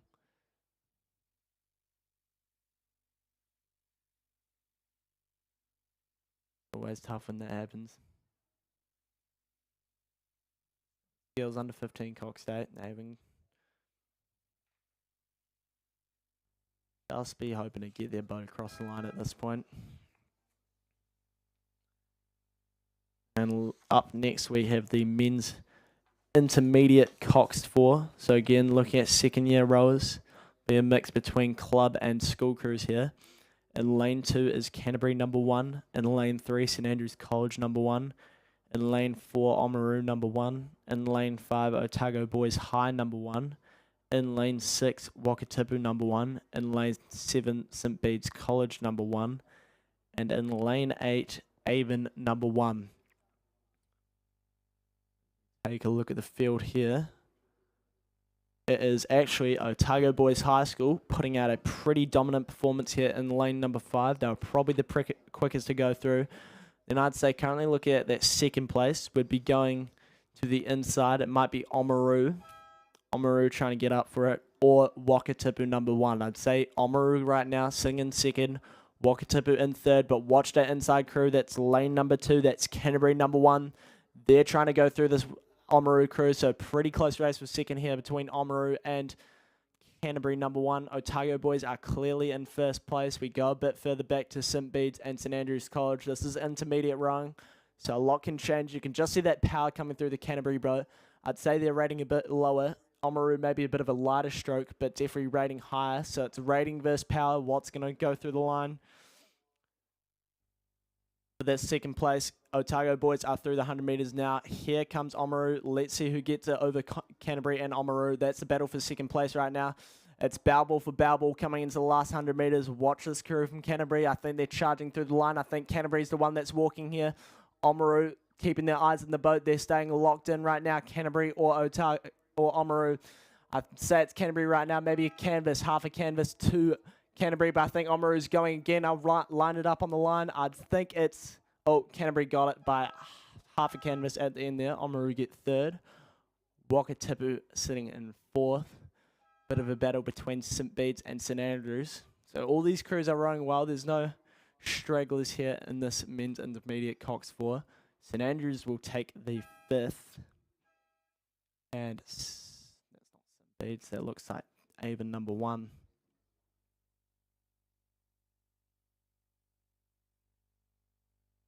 Next up is a B final. It's the girls under 17 single sculls.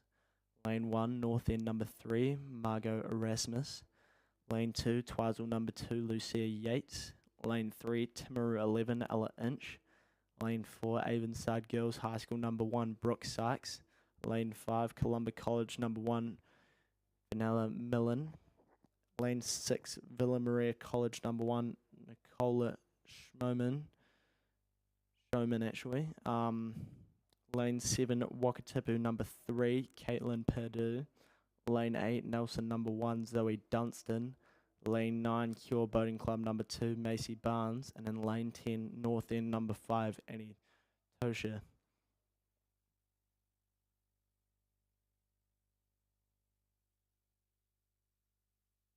So these under 17 singles, probably one of the most competitive events. You do win a boat, they often have brutal progressions in the heats. Sometimes you'll get the heats having a bigger race than the finals. Last year, Timaru won at that event. They won the boat. Yeah, before that, I think it was Tauranga boys.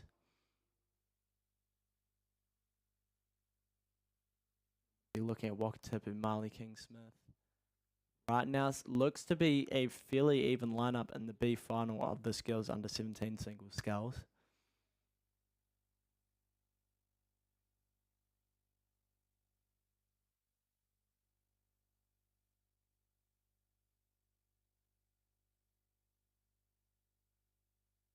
All crews are looking to be there, just hoping that everyone's lined up in their lanes properly so they're not hitting the buoy line.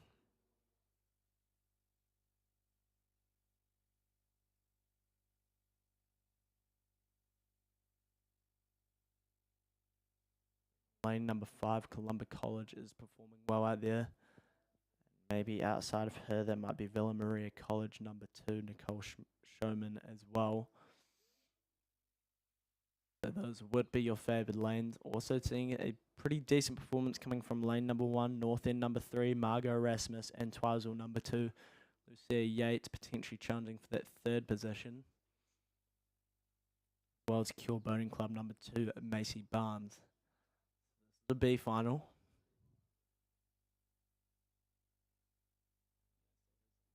Number 5, that is Columba College number 1, Vanilla Millen. Say that rower from Villa Maria is looking to try and challenge her, but I'd say there's a decently big gap, nothing undoable. I think there's a bit of a tailwind coming across the course now, nothing major.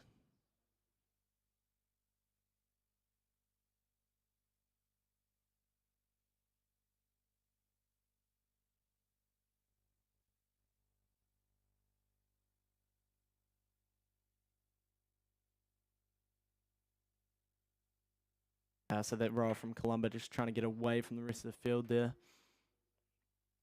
Being a wee bit windier, but pretty flat so far. So as a rower from lane number 5, Columba College sitting about 2 lengths up on the rower from Villa Maria. The rower from Villa Maria is pretty well clear of the rest of the field. I am seeing the blue boat from Nelson.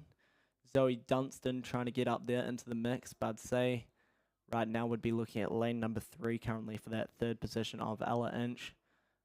We have a green boat there. I think that's what Timaru typically rows in. Yep, the green boat coming from Timaru, but it's definitely Columba in front. Then we go back to Villa Maria. They're into the last 250. Ella Inch entering the last 250 now. Then comes the rower from Nelson. Then would probably be looking at lanes number 2 and lanes number 7. So lane number 2 is Twizel number 2, Lucia E8, and then lane number 7 is Wakatipu number 3, Caitlin Perdue. Into the last 100 metres goes the rower from Columba. 2 lengths back to the rower from Villa Maria.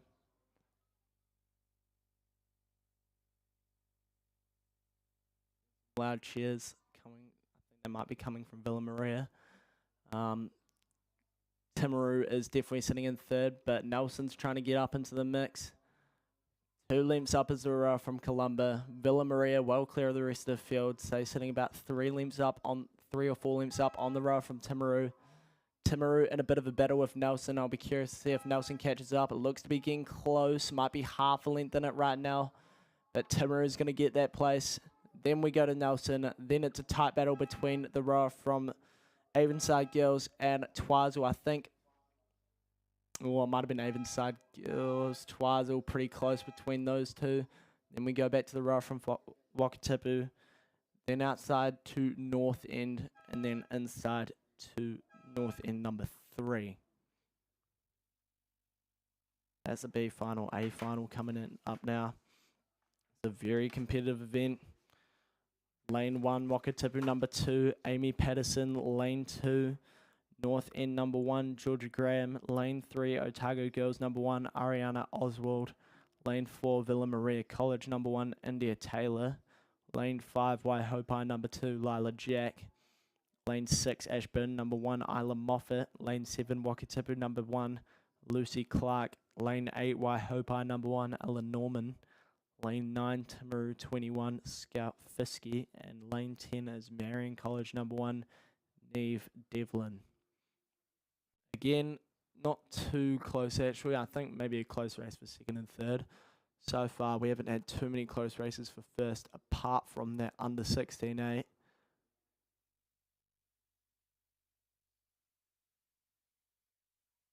Seeing green and yellow. My pick is that's lane number 6, Ashburn number 1, Isla Moffat. She looks to be well clear of the rower from Wakatipu, currently sitting in second, and then maybe a bit of an upset in lane number 2, North End number 1, Georgia Graham, trying to put her name out there into the mix. I'd say that's your 1, 2, 3. Also look to that rower from Waihopai in lane number 8. She's trying to get herself into the mix, and I'm seeing another Waihopai rower in lane number 5. That's Lila Jack. But certainly that rower from Ashburn, she's performing well out there. She's trying to win this under-17 single at Otago Champs. This will be good news if she gets this. Might give her hope for those later regattas, the bigger stake ones. And we enter the last 100. Here comes the rower from Ashburn College now. She's sitting a length up. That rower from Wakatipu is closing, though. I'm not sure she's going to get this in the last 100 metres. Look at the race for third, though. Seeing a bit of an upset from the arrowhead effect. Lane number 2, Waihopai number 2. No, sorry, that's the wrong race. Lane number 2, North End number 1, Georgia Graham is trying to get up for this third position. But through goes the rower from Ash Cole, just a length up over that rower from Wakatipu. So that is Isla Moffat taking out the win there. Lucy Clark's going to get second. Rower from North End looks across. She knows she's got the third. Georgia Graham gets the third. Look to the rower from Waihopai, Ella Norman for the 4th. Another rower from Waihopai, Lila Jack for the 5th. Inside to the rower from Villa Maria, India Taylor for the 6th. Outside to Marion College. To then Timaru. And then inside is Wakatipu number 2, Amy Patterson. Then rounding out the field is Ariana Oswald and Otago Girls number 1. But these guys all made it through the A final, so they're all quality rowers. Very tough progression into the A final. And next up we have the girls under 18 single sculls. So just a year group up from that previous race. Lane number 1, Avonside Girls High School number 1, India Grace Leonard. Lane 2, Waihopai number 2, Sophie Kundal. Lane 3, Waihopai number 1, Charlotte Klein. Lane 4, North End number 1, Lola Castles. Lane 5, Timaru 11, Lily Grant. Lane 6, Columba College number 1, Kira Patterson. Lane 7, Marion College number 1, Charlotte Peterson. Lane 8, Invercargill number 1, Mia Brown. And lane number 9 is Christchurch Girls High School number 1, Marley Ross. And then in lane number 10 is Wanaka number 1, Peter Craig. So this is the A final. There's no B final in this one. And I'm seeing 1, 2, 3, 4, 5. I think that is Timaru 11, Lily Grant. And when we see that boat colour, it is green. So that is confirmation. Lily Grant's out in front. And then I'd say we're looking at lane number 6 as well. Kira Patterson, Columba College number 1. That's your 1, 2, I'd say. And then we'd be looking on the outside. That might be Christchurch Girls High School number 1, Marley Ross. So it is the rower from Timaru leading it here. Lily Grant, she's sitting about 2 lengths up on the rower from Columba, Kira Patterson.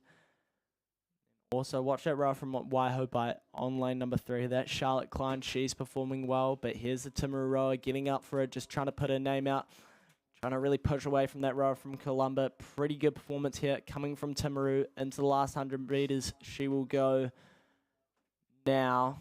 Columba just sitting about 2 lengths back, but she is well clear of the rest of the field, and I'd look to the rower from Waihopai's getting up for the 3rd place here. So that is Charlotte Klein trying to move past the rower from Christchurch Girls High School, who's also performing well. Look to lane number 4, North End number 1, Lola Castles to challenge as well. Very fast on this girls under 18 single. Through will go the rower from Timaru, then Columba, and then lane number 3, Waihopai. Number 1, Charlotte Klein is trying to take out that 3rd there. But the rower from North End number 1 is definitely challenging her as well as that rower from the outside. But it will be the rower from Waihopa that takes it out. Christchurch Girls High School is just going to get the 4th. Then we go to North End. Invercargill. Waihopa number 2, that's Sophie Kundal. And then inside to Avonside Girls High School number 1, India Grace Leonard.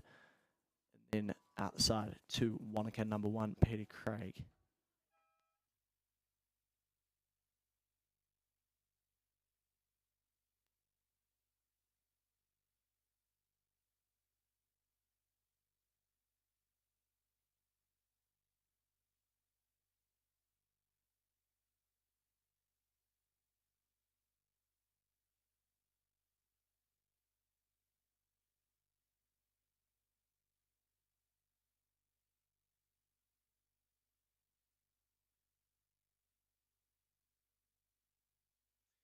So we are back to a younger age group here. It is the boys under 15 coxed 4. Looks like they're still in that first K of the race, so I will name the crews. Lane 1, St Thomas of Canterbury number 2, Jackson Marshall, Caleb Price, Scully Talonga Vaka, Maximus Hay, and Jack Dunn as the cox. Lane 2, Christchurch Boys High School number 1, Brody Newfield, Raf Hawes, Lockie Honeywell, Oliver Parnham, and Angus Mackey is the cox. Lane 3, St Bede's College number 2, Oscar McCulloch, Thomasville, Luca Dredge, and Jay Anderson with Darcy Franken is the cox. Lane 4, Christchurch Boys High School number 2, Albie Sampson, John T. Mason, Freddie Cairns, Alex Cosgrove, and then Ben Skelton is the cox. Lane 5, Timaru 30, that's Murphy, Hoper Park, Sterling Heffernan, Josh Sadler, Baxter Hoper Park, and Toby Connor is the cox. Lane 6, St Bede's College number 1, Jack Hanham, Roar Wright, Will Ellett, Eddie Robertson, and then Fletcher Franklin is the cox. Lane 7, St Thomas of Canterbury number 1, Kian Ash, Finn Sorensen, Elijah Redman, Connor Frost, and Carlson Fernandez is the cox. Lane 8, Burnside High School number 1, Felix Rowe, Sean Gilman, Tyler Rogers, Jack Payne, and Lucy Gibson is the cox. And then in lane number 9, Christchurch Boys High School number 3, Bryn Flowerday, Mason Tucker, Ben Thistleton, Lockie Ward Martin, and Kaylin Faulkner is the cox.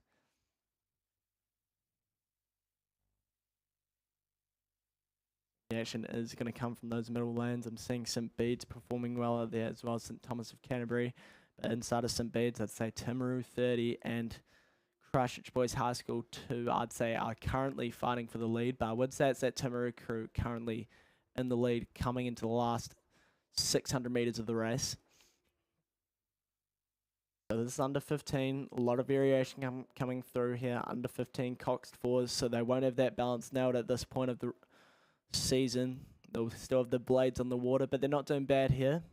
But inside of that Timaru crew is Christchurch Boys High School number 2, and they actually might be looking to challenge them and walk up. Currently in that 3rd place, I'd give it to Beads right now, but also look to lane number 2. That's Christchurch Boys High School number 1, trying to get up into the mix and challenge for that 3rd spot, along with St Thomas of Canterbury trying to challenge for that 3rd spot. So these will be first-year rowers, apart from maybe a couple row downs in the under 15 grade. You'll be looking at the year 10 to 11 at this point. There'll be year 10 to 11 next year.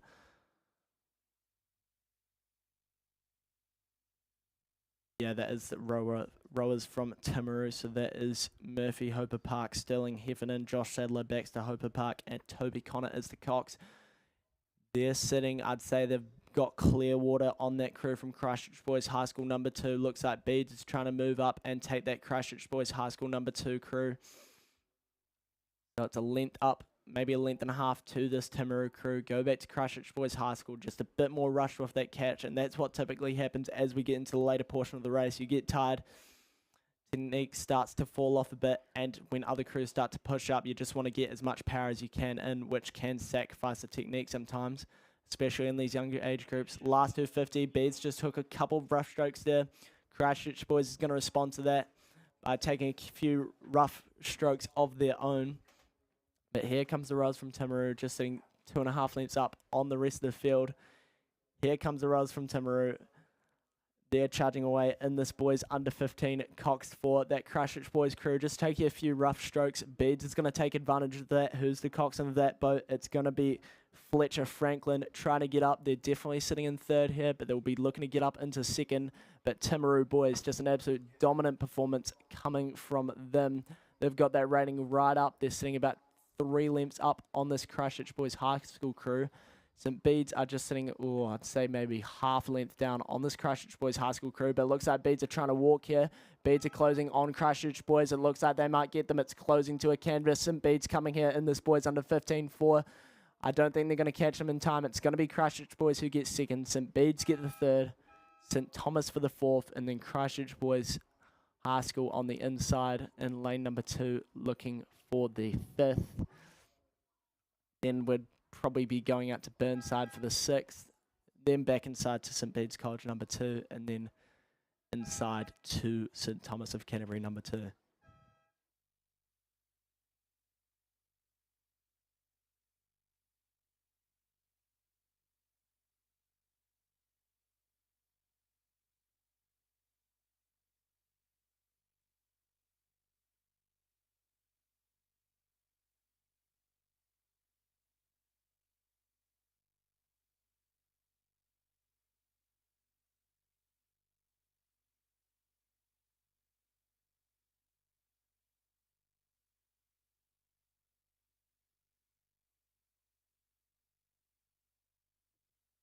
Hello, this is a big shout out from Hugo Hayes, and it's my brother's birthday, Charlie Hayes, and he's turning 14.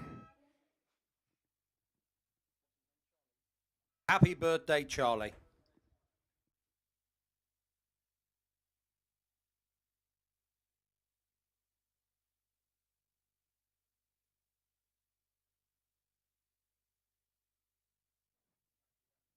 Men's Open Coxless pairs coming up now. So lane 1, we're looking at Christ College number 2, Max Airy, Geordie Pavey. Lane 2, Christ College number 1, George Young and Will Richards. But right now, I just misnaming the crews because it looks like the race is heating up, and I'm seeing the blue bucket hat. That is lane 6. We are looking at Avon number 1, Matthew Glenn and Harry Galvin. Avon number 7 in second, so that would be Fergus Johnson and Josh Syme.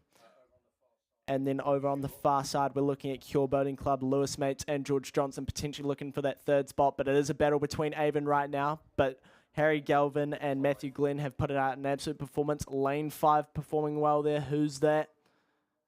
Probably be looking at Sam Wilson and Will McIntosh trying to get up for it, but very fast racing. They've come through that Cure crew. So it's going to be Avon 1, 2, 3, and they're trying to challenge that second crew, but it's going to be Harry Galvin and Matthew Gilliam. Go back to Josh Syme and Fergus Johnson.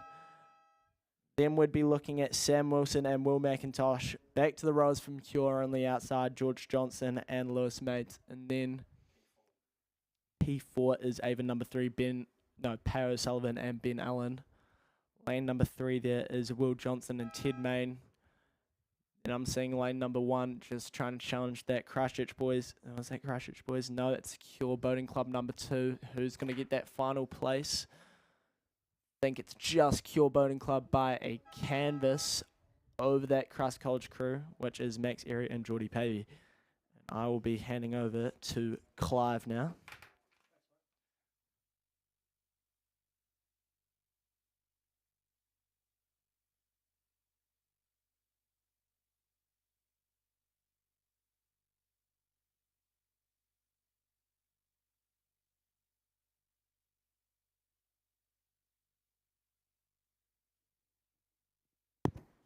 Hello, ladies and gentlemen, and welcome.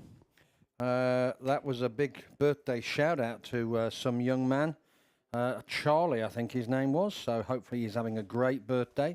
And his younger brother definitely wanted to embarrass him. That seemed to be the main aim. So here we are, great day today. Great to be back down here. I've had a wonderful morning with Nottingham Forest winning 2-1 at home against Aston Villa. So nothing can go wrong in my day now, which is great news. We've got the men's intermediate Cox State. It's a final. It's race number 175. We'll be going through to around about 2:30 this afternoon. Thank you once again to all the volunteers. Let's have a look who we've got running here. We've got Dunstan Arm Composite, Christ College 1, St. Bede's College 1, and Shirley Boys High School. There, so it's lane 4, lane 5, lane 6, and lane 7.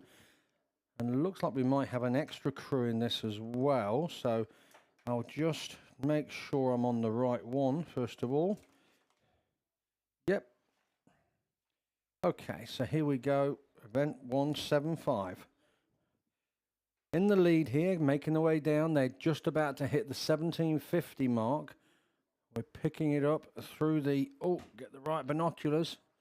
Here we are. Oh, yeah, that's Christ College there with St. Bede's following them down in second. Shirley in third place. And then Dunstan Arm Composite. Looking further back, looks like there's a second Shirley crew there as well. But as they come down, they're well into the yellow boys now. It's in lane number 5, the Christ College 1 crew of Harry, Max, Joshua, Frank, Toby, Seb, Will and Sam with Ali Coles coxing. And that's coached by Henry Smith and Tony O'Connor. As they make their way down, they've got clear water, about a boat length of clear water. They're looking quite controlled, quite comfortable. Just swinging on those oars, getting it through. They're coming down and they're going to take the men's intermediate Cox State. So well done to Christ College 1. They're over the line. St. Bede's in lane 6. They're coming over. They take silver, and then it is over on the far side. It is indeed that Shirley Boys crew in lane 7 who take third place, with Dunstan Arm Composite coming through in 4. And then we come back down quite a few lengths to another Shirley crew in lane number 3. I don't have them listed on my day sheet, so I apologise about that. Always a reminder, obviously, thank you to all of our sponsors and all of the volunteers. Please make sure any dogs in the park are or in the facilities are on a lead, please. And also make sure you don't drop any rubbish down. It's a bit like pack it in and pack it out. So make sure if you bring it in that you take it away with you. A big thanks. Obviously, I know we had Frank on this morning, who's probably heading his way back now to Invercargill. So thanks, Frank, for doing the early session. And then Will, great to have Will part of the team. Bringing our average age down quite considerably, so I'm pleased about that. And wonderful that the number of new, younger volunteers has really increased at this regatta. And so well done to all the recruitment team, who we've got a number of new umpires or trainee umpires, and they're out there on the water and hopefully enjoying it. So let's have a look at this race here. It's race 176.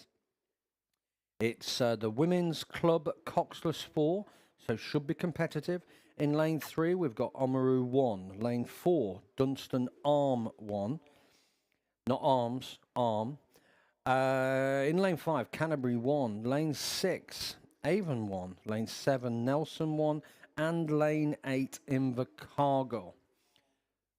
So in the middle there, we can see the Canterbury crew are just being chased by the Avon crew. So in Canterbury, we've got Toby Reese, Libby Greaves, Georgia Wynyard, Kate Stretton, coached by Josh Schmidt and Maria Cryer. And for Avon, we've got Isabel Williamson, Sienna Godfrey Chatterton, Kate Smith, and Emma Gardner. So they've got a little bit of clear water there, the Canterbury crew. Let's pick up who's in third, and it is Dunstan Arm, Lola Ritchie, Ellie King, Mia Pyle, Maggie Hepburn, coached by the ever-present Simon Smith.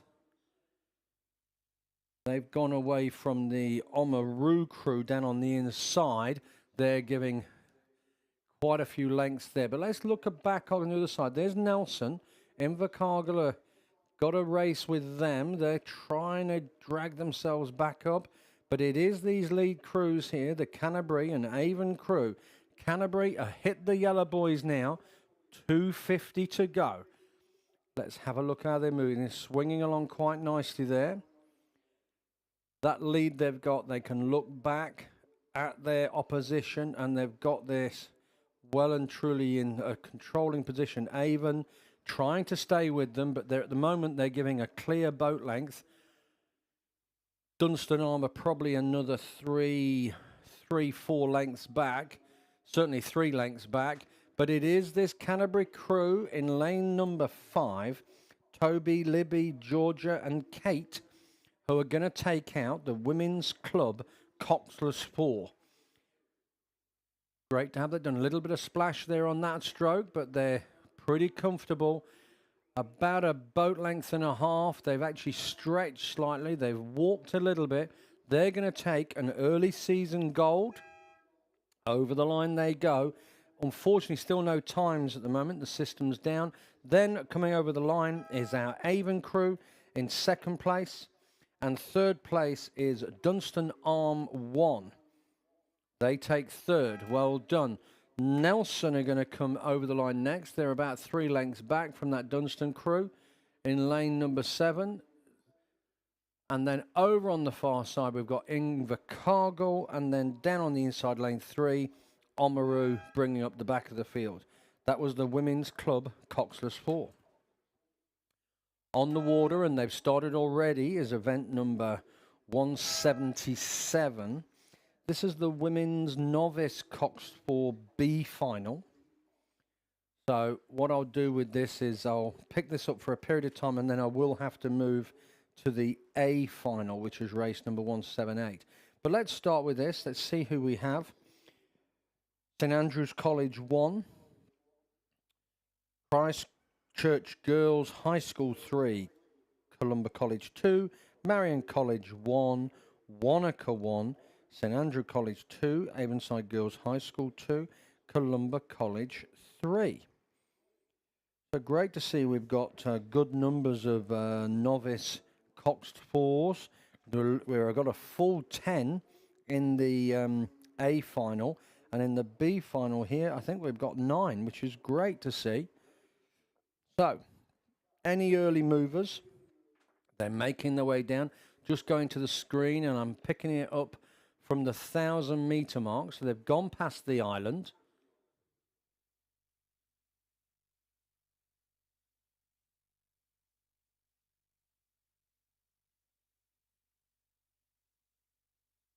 There's a nice spread across these boats. No one's taken a massive lead. One of the boats in the middle, I'm going to call it as Marion College. Just going to have to count across and make sure I've got this right. Lane number 5 and lane number 7. I believe it's Marion College and St Andrews College 2. Just looking at the TV now as I see them come through there. The safety boat just drifting across there. Hopefully all the rowers are now aware that they have to tuck into the harbour, sorry, the bay, and they get to do a little bit of rowing and their warm-up pieces before they get popped into the chute. And yeah, and there we can see one of the crews has got about a boat length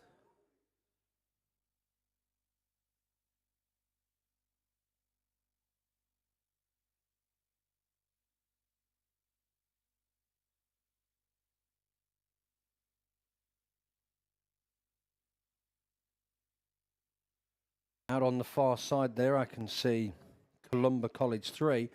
Just inside of them is the Avonside Girls High School. Then slightly back is St Andrews College. And I think then we're picking up Wanaka. So Wanaka are going well. Yep, Wanaka have got some clear water over St Andrews. And then we come back inside there to Marion College. So they're making the race of it, Marion College and Wanaka. Let's have a quick look at this Wanaka crew here. So we've got Casey Howard, Chantel Thurston, Millie Ann Stewart, Emma Throne, and Emily Hunt is coxing.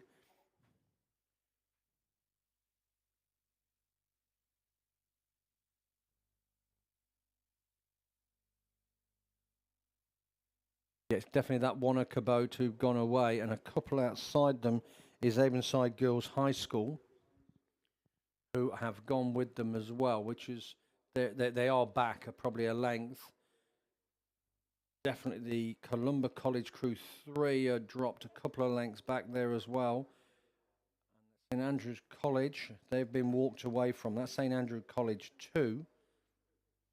Down on the inside, St Andrews College 1, they definitely dropped away from the Columba College crew. I think the Christchurch Girls High School 3 didn't take to the field. That was getting me some of my numbers slightly out there.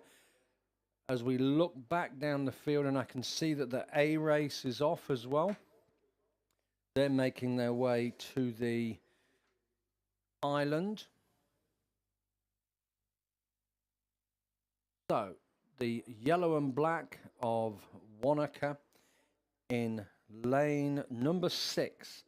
Casey Howard, Chantel Thurston, Millie Ann Stewart, Emma Throne, and Emily Hunt, who's coxing. They've got this under control here. They are novice, so you can see a little bit of movement in those oars, and there's been a couple of strokes there that have been a little bit of a brush rather than getting full value, but it's not hurting them at the moment because the closest one to them now looks like Marion have just, they're holding that second, but they're coming under pressure from, I think it's the Avonside Girls High School.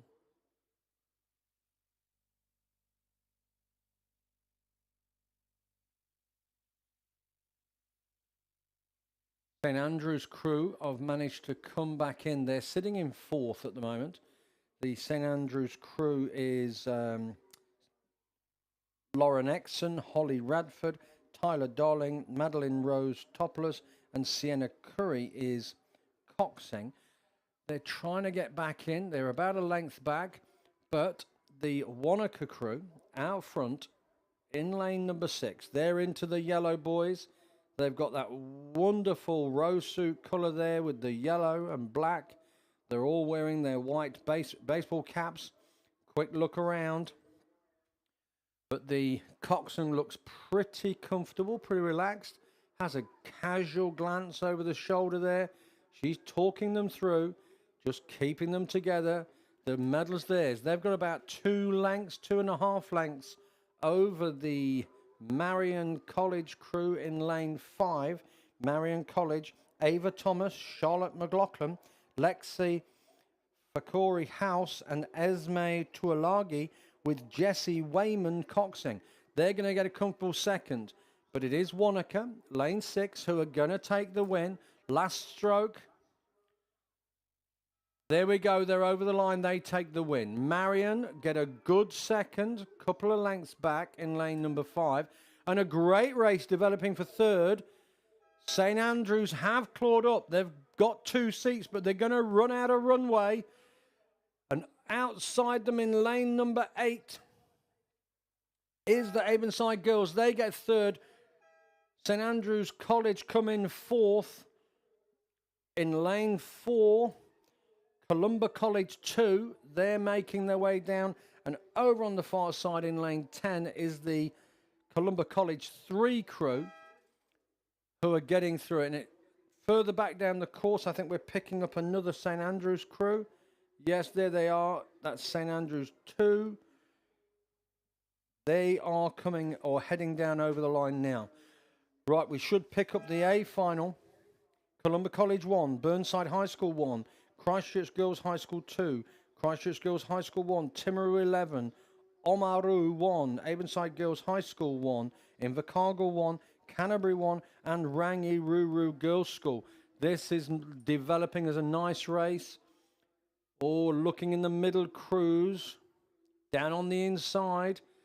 Down on the inside, that is Columba College, who have got in front of the number 2 crew, which is Burnside High School. Outside of them, we look at not lane 3, lane 4. Let's look at lane 4. That's Christchurch Girls High School 1. They are sitting in about 3rd, 4th place. Outside, let's say, oh, it's the yellow. It's the yellow of Oamaru. That's Gemma Acker, Laura Acker, Peyton Dixon, Summer Columbus, and Pippa McMillan is coxing. They look like they've got the lead, but just outside them and putting them under pressure is the Avonside Girls High School crew of Emily Cortez, Ruby Clark, Kate Burgess, Kira Knighton, and Nika Johnston is coxing. And over on the far side, we've got a great battle with Rangiruru and there's actually a crew outside them. Who's that? Don't know who that is. I'm really sorry, but they've got Rangiruru out there. Actually, that might be a crew just bringing themselves back down. So Rangi are in the mix here, out in lane 0. They are battling with the Avonside Girls crew and Oamaru, but it is the yellow of Oamaru, Gemma, Laura, Peyton, Summer, and Pippa McMillan. They're leading the field down. There's a great race here developing for 3rd place. I've got to come back down the inside to the orange hats of Columba College. They're in the mix, probably sitting in about 4th at the moment. I'd say 5th, actually. Lane 4 is the Christchurch Girls High School. They're sitting in 4th. 2nd place, lane 7. Avonside Girls High School. They're in 2nd. Over on the far side, Rangi in lane 10. Just seems to be holding on to 3rd, but it's close. But leading them down, Oamaru 1, they're going to take the win in the Women's Novice Cox 4A final. Last few strokes, lane number 6, in the Win Stevens boat. They'll be so happy with that. That's a great early season win. About a boat length of clear water. 2nd place goes to lane 7. That is Avonside Girls High School.